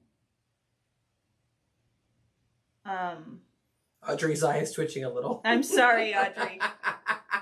I'm sorry. Sorry to everyone out there who's like, I know a better way. Yes, if you have clips, I'm sure that they would work really very nicely. I do not. And I tend to do things the hard way anyhow, so. I know that there is a better way, and I'm sorry for anyone who's having a hard time watching this. This is okay. I'm doing fine. I have to do it in front of my face now. I've said it like 7 times. Look there. Look, there you are. They can still see you. So the whole point is you're just doing the running stitch. It's already better. That's the whole point? you're just going to do a running stitch all the way across, going through all the different layers. Yeah. And there is, for this die, if you don't have one, there is an instruction sheet, a stitching guide that comes along with the die. So you'll have a reference. So when people were eager to see the sleigh, do you think that the particular details that they were hoping to see, it wasn't just like this smashing of the layers part together, but there are other parts of the sleigh that are uniquely challenging from a construction perspective? The smashing of the layers is not for nothing. It's not for nothing. There's a lot of layers here. Go ahead. At the moment, I am sewing through 1, 2, 3, 4, 5, 6 layers, but it gets up to 8. There's a moment where you have 8 layers all working together? I think so, yeah. Tracy says sometimes she uses a little washable glue stick to tack things down. I sometimes use a hot glue gun to tack things down. Okay. If you're having a really hard time, a hot glue gun, there's no shame in that game. Just, do what you gotta do. Like I'm walking through the house and I can smell the melting of the glue and I'm just like, oh, you got 8 layers again, huh? You know what? Got one of those 8-layer dies today. I don't need that kind of help, sir. I think I missed it. Is Lizzie stitching the upper of the double holes first or the lower of the double holes? I'm stitching the upper because I'm treating it like a big loop. I'm going to do all of I'm not stopping unless my thread gets too short. Oh. So I'm going to go through all of them eventually. All of them eventually, okay. And it looks like are you adding fluff now? No, I'm sorry. No. There's a big delay. When I have the laptop open, there's a big delay on what the video shows on the YouTube. It's always like 6 minutes behind. And so 6 minutes? Yeah, it's always a big gap. If you ever watch this screen right here, it's really strange. Like the time card is right, but right now on this screen on a laptop, it's showing me when you were going through the snipping of the batting. How long ago was that, you think? It was like at least in a few minutes. Get with it, YouTube. YouTube can't keep up with us. That's the problem. Sure, you're going through all of the holes, and you're not missing any layers, and you'll be in good shape. And the reason why you don't want to miss any holes as you're going through your layers, if you're like me, you get to the end of the project and you're like, why don't these things line up? Yeah, and then you just feel bad about yourself. You're like, oh. I thought I was going to get it right this time. You have real like Charlie Brown kind of vibes. Oh, no. When you get to the end like that. So don't be like me, everybody. You don't want that. Yeah, and then at the end you just like shrug your shoulders like, they'll like, good enough for who it's for. Yeah. You don't want to do any of that. My dad says that, good enough for who it's for. Good enough for who it's for. Cracks me up. Oh, see, I just missed a hole because I was yakking. Because you're yakking? Okay, fine. No, not your fault, my fault. I'll just disappear. Are you done? Why are you pouting? I'm not. I said it was my fault. No, I'm not pouting at all. I didn't say it was your fault. I'm having fun. No, this is like that scene in The Sword and the Stone where she's like, Merlin, we said no disappearing. He says, I am a germ. What? You know what I'm talking about? It's been a long time. You and Tilly have watched that more recently than I have. Yeah, it didn't stick. It turns out The Sword and the Stone did not speak to her. Well, neither did Hercules the first time we watched it. She was super young when we watched Hercules the first time. She was like, I don't think she's even 2. No, she was. She was like 3 years old. Yeah, well, that was, And then we went through a very heavy Hercules phase. I think we're still kind of in it. Hercules, don't at me. Hercules was the last good one until Frozen. There was a stretch from Hercules to Frozen where the Disney movies, don't at me, they were not. Toy Story was before Hercules. The first Toy Story was, totally before Hercules. I feel very confidently about that one. Very confident. But don't at me with whatever was after the, like Mulan was after that, and Emperor's New Groove was after that. Emperor's New Groove was okay. See, as a Frog and Princess, and like Rapunzel was after that. I mean, not that I've seen. Rapunzel was good. Tangled, rather. Whatever, man. Anyways, Hercules and then Frozen. That's all you need. There's nothing in between. It was like a lost decade. Nothing in between. Lost decade there. No one in the chat has disputed this yet. You're silly. Nobody in the chat. Okay. So again, I'm just working my way around, making sure I'm getting through all the holes. Okay. All the layers. Definitely a lull. See, Lily's with us, man. You don't have to Preach. You don't have to go fast. The goal is just to make sure that you got all the bits and pieces. But you're more than halfway done across that top, that top there, right? Well, yeah. Yeah.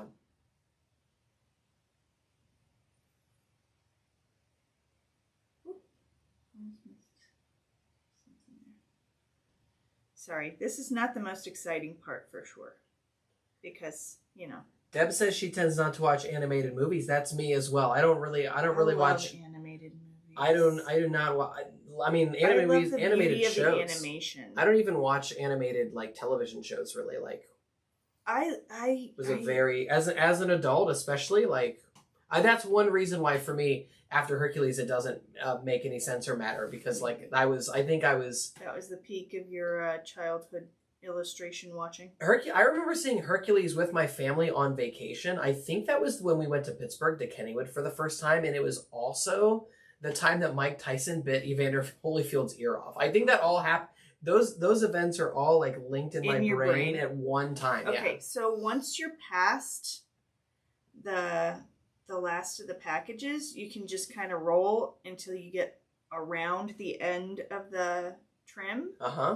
And then you're going to go through the packages a second time to really secure them. Say that again? So it's a lot easier once you get past the packages because you don't have so many layers to go through. You're just going through 4 layers instead of 14. Right? And so you can just kind of crank through the end of the trim here. And then when you get around the end, at some point here, you're going to come back to where the packages are. And you'll go through them a second time. Got it. Shari's in the house. She said, oh my gosh, you are still here. I thought I had missed it. And I said, Shari, this is Sleigh Life, Shari. This is Sleigh Life. Sleigh Life. You got it, girl. And typically, like, Tilly's here playing with a babysitter, but she's got full day camp this week. This is our first time ever. Yesterday was the first time we've ever had her dropped her off at 9 a.m. and then picked her up at 3:30. First time ever yesterday. She told me she got sad around lunch. Really? Mm-hmm. Oh, I didn't hear any of that. When did she tell you that? Last night, yesterday. Oh, sometime? Yeah. Renee says they're a Bluey family. Fun fact, a friend from high school, her daughter's kids are Evander Holyfield's grandkids. There you go. There you go. Shari was lost in a retailer supply list. She just now noticed the time. I am going back through now all of the layers through that bottom row on the trim. So again, you're just making sure you're going through all your holes. They should all be lined up because you did that top row. Yes, they should all be lined up. If they're not, just use the top layer as a guide and make sure that that's what you're, you can fudge it at this point because the holes will act as a guide, and as long as your thread is coming through those holes, it's going to look just fine. There you go. We have many fans loving Bluey. We think it's their accent. Renee says her husband wants to be bandits. It's so funny. Though we have had to tell Tilly a couple times to quit it because she, I think, sometimes gets a little overexcited about certain like characters from the show or certain certain episodes, like certain jokes from episodes, and she can go a little bit nuts. But that's fine. Yeah, I feel like I had to get her to stop pretending to be Sean at a birthday party this weekend because she wouldn't stop pecking at one of her friends. I think that she has probably seen, and she is not somebody who watches much television at all, but it's just all the television that she watches is basically it's the only Bluey. Thing she watches. I think she's probably watched all the episodes maybe 10 times through. No, you don't think so? No. What I was just trying to say is that like I still think I've only seen like 4 of the of the 90 episodes. I think I've seen 4 of them. That's what it seems like. True. You've seen more than you think. I have gone through now and I've watched every episode once. And there are some that I'm just like, oh, do you have to watch that one? Because she really gets into certain jokes. And I'm just like, this is not as funny as you think it is, kid. When you do it 400 times. Okay, here we go. So I've gotten all the way around once. Okay. I could stop there. Okay. I'm not going to. What? I'm sorry. And that's because Shari just got here. No. Okay, go on. What? Uh-oh. Sorry. That's my don't forget your kid alarm. I'm not going to because I think it looks nicer when you go through all of them, especially when you have this many layers. Lots of, oh my gosh, the Bluey fans, they just keep coming. They just keep coming. It's a great show. It's a great show. It's funny. Well, all right. Barbara says not long to go for the Great British Sewing Bee at 9 o'clock tonight. Ooh. Will anyone be watching it? That's a thing? You can use a VPN if you want to watch it in the USA. Barbara, you we've have never... one of those? What? You're going to watch the Great Well, now I'm British invested. Sewing Bee on my... I've never heard of the Great British Sewing Bee. That's it. That's not made it across the pond to us over here. I'm sure other people in the chat have heard of this, but no. I'm just doubling back, by the way. I'm just using the same running stitch that I use for everything. You're saying you're going right over the same stitches you already went over once? No, I'm going back and filling in the open stitches. Oh, got it. Okay. It's a long one. It's a long stitch, friends, and I know that, but it's so cool. Sharon says, yes, we'll be watching the Sewing Bee. Sharon is in the UK. All right, there you go. All right. So we have to wrap it. We have 19 minutes to wrap this up before the Sewing Bee. I know. Well, that and I've got to, pick up our child from camp. Shari and Lily were not aware, so this is it. These guys are breaking news. What? Barbara and Sharon talking about the British Sewing Bee. We've not heard about this. Wow. Oh, is this going to be the first episode, Barbara and Sharon? Like, is this the very first one?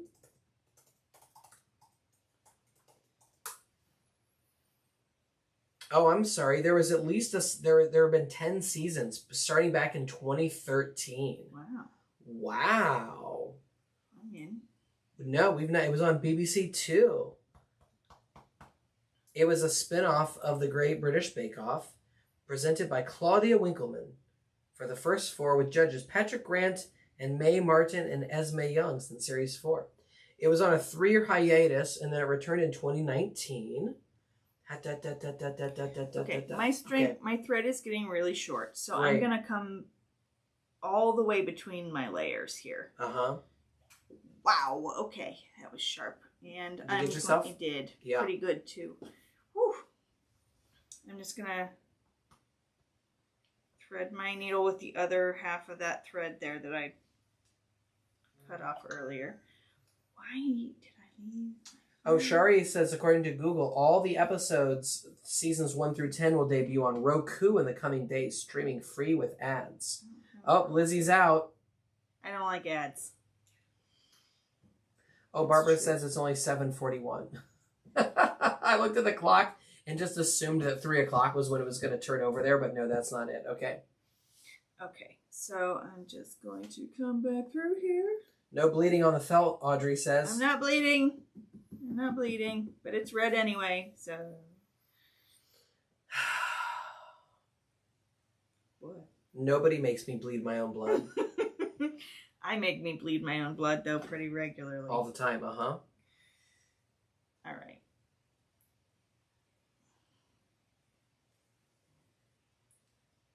Here we go. Here we go. And then after that, what's going to be the next step once you've looped back around here? The sides and the bottom, and that includes the rails. So it's not that these steps are hard. It's just a matter of like keeping everything lined up so you can do a running stitch. It's not like I'm saying, here, do some crazy difficult stitch. It's just keeping everything lined up. So I think Audrey's tip to use quilt binding clippy doodles. Yeah, Shari, if you can hear the sound of my voice, how often are you using quilt binder clips? It's too dang bad Christmas is so far away, because I would give this to you for Christmas, but I'm sure that if this is a really big deal, you're going to end up with some quilting clips before we get there. The next time I'm at Michael's looking for thread or something. I'll have to ask one of the employees who's wearing earbuds to take the earbuds out long enough to tell me where I can find what I'm looking for. Our employees only wear earbuds when they're packaging your shipments. No, when I was in Michael's last week, there was someone. There was a whole man. I know. There's somebody at the Michael's. It was earbuds and a hoodie, and I think they might have also been wearing a mask. And it was like I couldn't. It's like there is nothing. I couldn't get to any of their senses if I tried. Yeah. Yeah. Deb, way to go! She dropped a sewing machine needle, but she found it. Oh, good. Shari says the clover clips. I use them fairly often. Probably. Is that what they're called? Are they called clover clips? Clover's a brand. Oh, got it. I bought some 4-inch zips, and I don't know where I've put them, Barbara says. Uh-oh. Wait, is that a Shari tip? No, Shari, it's not necessarily a Shari tip. It's Audrey brought this up earlier, and we were talking about how Lizzie never uses... I never use anything to make my life easier. Lizzie has never used... I've never seen her, like, clip anything onto one of these bad boys. So I just, muscle through. She's just white-knuckling it out here, and I thought if there's anybody else in the chat who's just joined us recently that might be a clip user... It's probably Shari. I've got a little knot in my thread here. So there we go. Okay. Okay. So I'm just going to go back through the top row here. I'm almost done with this part. And then we will put on the rails. Joanne says she uses the clips all the time. There you go. Wow. All right. It's just me. I am resistant to things that are helpful. That's okay. You're like a hockey player using a wooden stick in the 2000s. That's what you are. You know what I mean? Get with the times, lady. Mm-hmm. Or like a hockey player in the 2010s who was like not wearing like a mouth guard. No, not wearing like base layer, like wearing cotton base layers. That I remember reading that in an article once. That was a big deal. There's like goalies who are in their late 30s, like they'd be in the locker room and the younger players are like, what is that stuff? And you're like, oh, it's just cotton. You mean this cotton t-shirt, right? I don't believe in polyester. Shari says I have a boatload of them because it takes a lot of clips when you're binding a quilt. I'm not sure that I knew that Shari did any quilt work of any kind. I don't. This is a question for Shari. Don't worry, she's here and she can speak for herself. If I had finished Sean's needle book when I was home instead of Ohio, I would have sent him some clips in his book. Oh, it's okay. It's just funny that... Y'all know I'm not doing any stitching in my spare time, just to be clear. Sorry, everybody. Just that one thing that you did for your dad. Oh, yeah, I did. That was your spare time. Yeah, I'm sorry. I did a cross stitch for Michael C. That was in my spare time. But these days, my spare time has been taken up by recovering from being out in the sun. or working for Pashta. Yeah. Which is also requires recovery sometimes. Shari says, I have made 2 quilts and I have another one on the way from the quilter this week. Ooh. What do you mean from the quilter? There are people with long arm quilts. You can send them your quilt that you've sewn the top and the back, and then they will do the quilting part. Oh, okay. Okay, we are almost at the end of this trim/packages bit. And that's the top end bit, huh? That's the top end That's bit. the top end bit. Okay. When was the last time code I put in there? So we were working on the very edge of the sleigh. We started at 1 hour and 24 minutes. So it took about 23 minutes to do this top edge. To pull the top edge together. Okay. Imagine if you had clips, it might take even less. I didn't say that. Nobody is accusing that of being the case. I don't know. I don't know either. It may not be faster. It may just be less stressful. That's perhaps the case. Yeah, maybe. I don't know. All right. So to finish it, I don't have. Now here, let me put you back down. If you want to finish it, I'll put you on the main screen there. Here we go. To finish it, I'm just coming through. I'm coming through the 2 layers. Okay. And then I'm going to tie it off. And your fluff's in there, right? No, not yet. Oh, that's right. You still have the whole bottom edge of this thing open. Yep. I've never used a long arm quilter. I just do it on my home machine or I hand quilt. There you go. There you go, Deb. We started a quilt once in high school. You and I started sewing a quilt together in high school. That's right. We did. Mm-hmm. We didn't finish it. We never finished it. No. That's okay. We kept it for a lot of years too and never actually got to it. That's okay too. It is. It was just a fun thing to do that summer. Yes. We spent our summer quilting together with our dueling sewing machines. Yeah. Yes, we were very That's the sound of a sewing machine, everybody. That's what a sewing machine sounds like. We were very hardcore in our punk rock haircuts, sitting together sewing. Definitely the kids you need to keep your kids away from. Oh, absolutely the kids you need to keep your kids away from. Totally. Just ask the neighbors, they'll tell you. Yeah, I know. Yeah, I know. All right. So there's the top edge. Wow. Then you're going to pop in your stuff and... So now the batting goes in. Okay. Yes. And you're just going to kind of work it up into the points. I might just stick with 2 layers.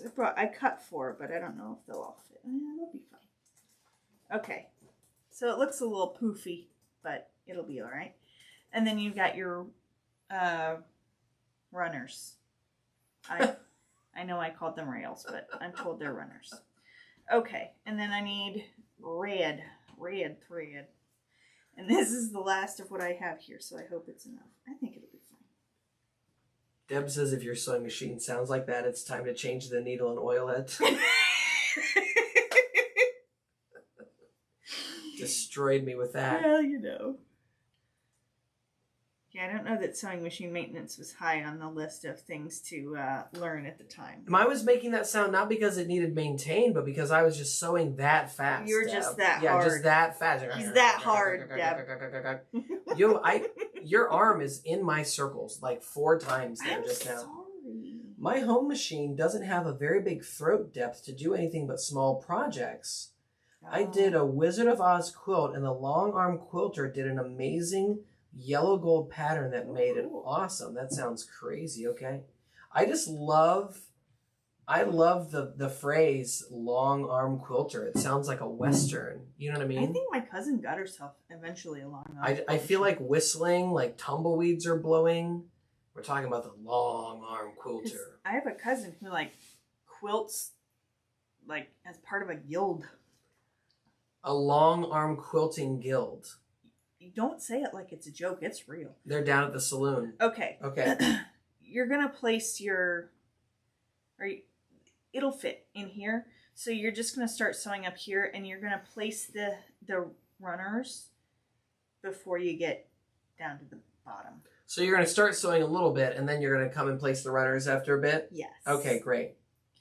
So I'm going to come up in here. And I'm going to come, there's like a hole here where the trim meets the body. And I'm just going to come between the 2 layers there. And then I'm going to sew down and around the body of the sleigh. Just like this. And is there a reason that you start at the back instead of starting at the front? No. Any particular reason? Habit. No. Okay. You can start at either side. Really, the whole point is that you're going down the sides, across the bottom, and up the other side, and then back. So, however it's most comfortable for you to do that thing. Okay. Is, fine. There's a little bit of chatter about the long arm quilters over here a little bit. What I want to know from the chat there is if you're mailing a quilt off to one of these long arm quilters down at the saloon, do you roll it? Do you fold it? It goes into a big box? Does it go into... Well, because I've seen that quilts aren't supposed to be just folded. Oh my God, Shari's sending me... I'm sorry, hang on a second. Shari's sending me photos, everybody. No, wait a minute, Shari. I saw that photo. The pillows I saw, man. That was on your Instagram. Those I saw. I guess I didn't notice at the time that they were... What did you call it? There was binding work on them? Did some binding on those. Okay, great.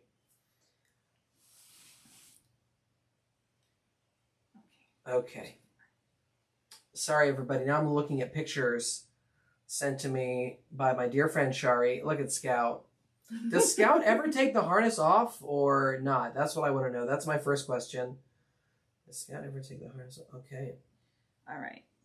So the base for the runners doesn't actually start till you're on the bottom. So we're going to sew to the bottom. Wow, that flag one is wild. Okay. Okay. And then you kind of place it. Okay, so you stitched all the way from the top edge down there. Yeah. Okay. And then you place your runner. And you eventually will sew through all of the layers, through the 4.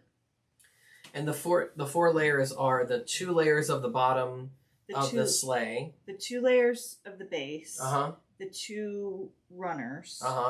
And then the 2 and then the 2 runners. Okay. So there's like 6 for like 2 stitches. There's 6 layers there. For 1 stitch, there's 6 layers, and then it goes back to 4, and then it goes to 6 again, and then it goes to 4.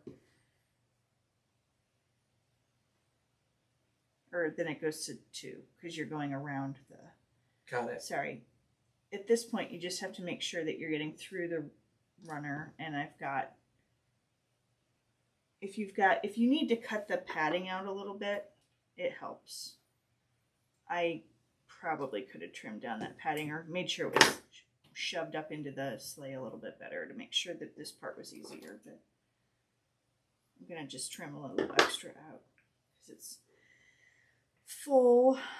And then you're going to make sure you get through all the layers here at the top of the rail or the runner. Rail, runner. Runner rail. Runner rail. And on the guide, there's not like a wrong place necessarily to put this runner rail thing. But on the guide does sort of show. The inspiration guide shows where kind of where I envision where you envision the runners attaching to the sleigh. Yes. But you could attach them kind of up and down. The spacing is the same all the way across the bottom, so like they can shift forward or backward. It's not wrong, it's just different. And if you shift them too far, it looks a little bit like your sleigh is probably a hot rod. You know what I mean?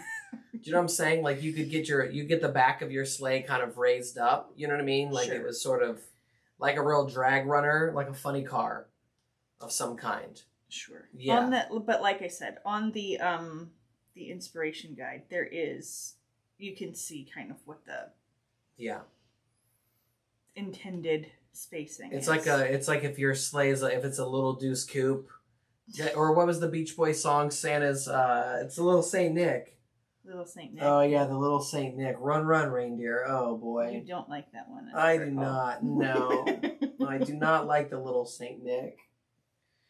Run, run, reindeer. I don't like any of those Beach Boys songs where it seems like at the end of every verse or the beginning of every verse they sing the word "and" or they sing the word "well." That to me, that the little deuce coupe or the what is that song called again? I don't know what you're going for. The Christmas one they did. Little Saint Nick. Yeah, the Little Saint Nick. It seems like it's one of those songs where like every line starts with the word "well." Can't take it. Or "and." And yeah. "And" is in there a lot. Mm-hmm. All right. They're just mailing it in. Anyway. You're drifting off a little bit. Sorry. That's okay. I'm just bringing you back. You're drifting off camera and I'm drifting off topic. We're the drifters. That wasn't a band. Yeah, well, we're drifting live with Lizzie and Sean right now. That's what we're doing. Sorry about that. I'm sorry. I know that this is a longer stitch, so you should be sorry. We've got some real diehards here. We have some real diehards. There are 30 people here hanging out right now, trying to see what it is that we're up to. Just glad that they have something to watch here at 3 o'clock Eastern Daylight Time. While they're waiting for the real sewers to... No, not while they're waiting for the real... So we are real sewers. This is, as we said earlier, back in about minute 45, this is as real can get, okay? That's true. We are... That's one of my favorite Stax Records songs, We are not putting on airs, people. What you see is what you get. Yeah, there's no airs that are being put on over here. There's no airs. No airs whatsoever. All right. So we're almost to the front base of the trim here. Yeah, then you're just going to turn and go back. And it's done, you guys.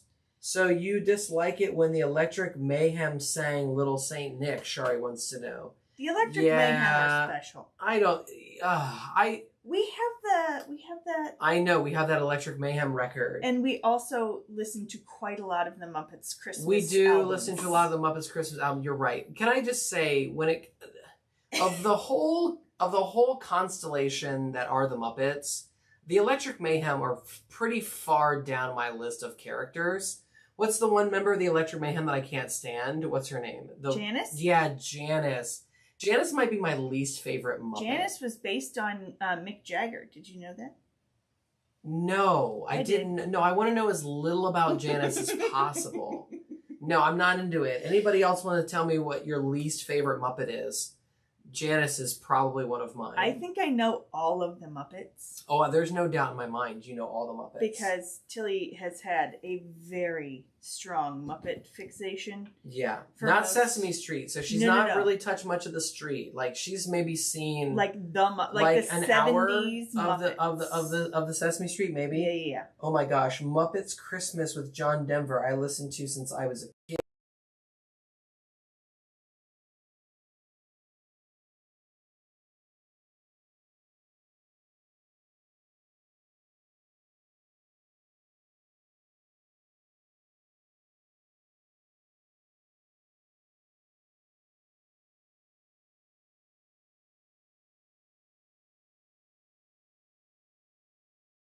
What can you say?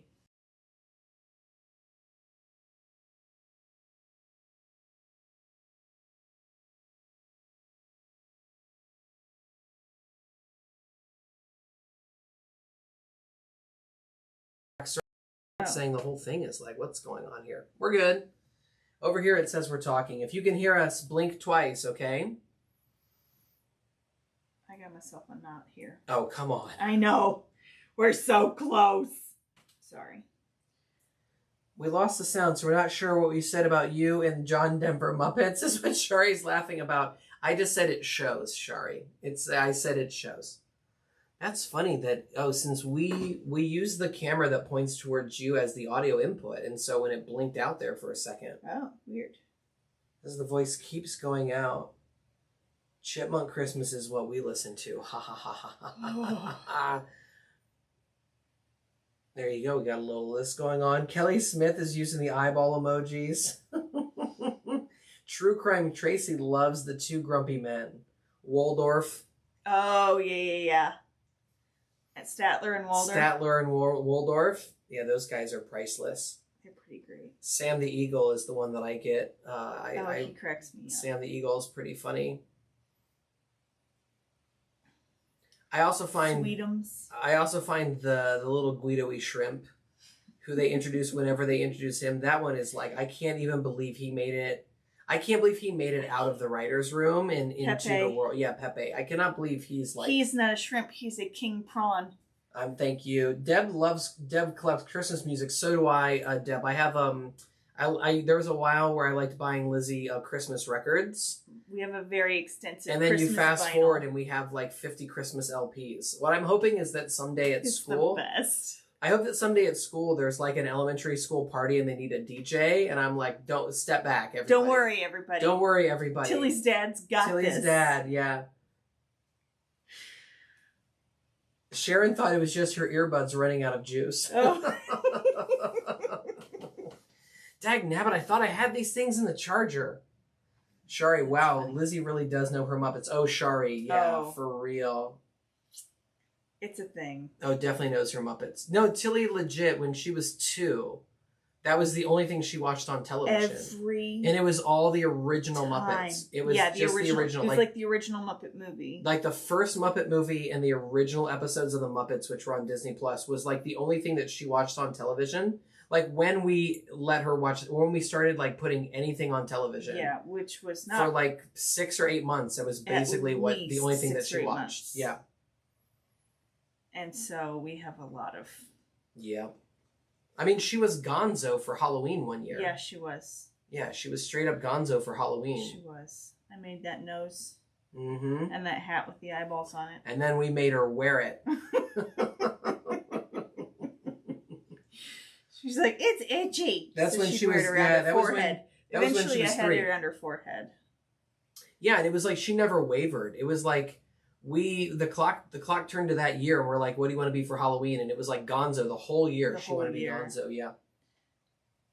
And then she started telling people she was going to be a different form of Gonzo, and I was like, whoa. Oh, that's right. She wanted to be a very specific Gonzo. But she didn't tell me that until like literally Which the day Gonzo before. did she want to be? The Space Gonzo. She wanted to be like Space Gonzo. That's right. I forgot about that. She wanted to be in his like rocket outfit. And I was like, and then she wanted to shoot out of a cannon. And I was like, girl. Yeah, she was like, I want to be Gonzo. What I want to be for Halloween is Gonzo shooting out of a cannon. And we're like, okay, you're 3. So we're going to have to explain how this works. But she like told some of the other parents that was the plan. And like. Then they were asking us about it. Because I have a history of making her costumes kind of over the top. And so. Anyways, I was like, no, I'm not shooting my child out of a cannon, Dan. Anyways. Thing. All right, so I'm just going to hide my ends here. Barbara says, our kids were Kermit and Miss Piggy one year, and it took me months to make those costumes. Yeah. Wow. Well, the Muppets are bringing us home for the landing here, because I believe that we have finished. I just need to hide my other tail here, and then we are done. There you go. Look at that. Maybe that should be our first licensing. The Muppets? I would do it. No joke. But I think we'd have to deal with Disney, and I don't know that Disney's... I don't know how easy Disney is to deal with. But, I mean, you know, Muppets, they use felt in a lot of their construction, so it would track. All right, I'm just threading this needle, and then we're going to pull it through and be done, and then I will go get my child from camp.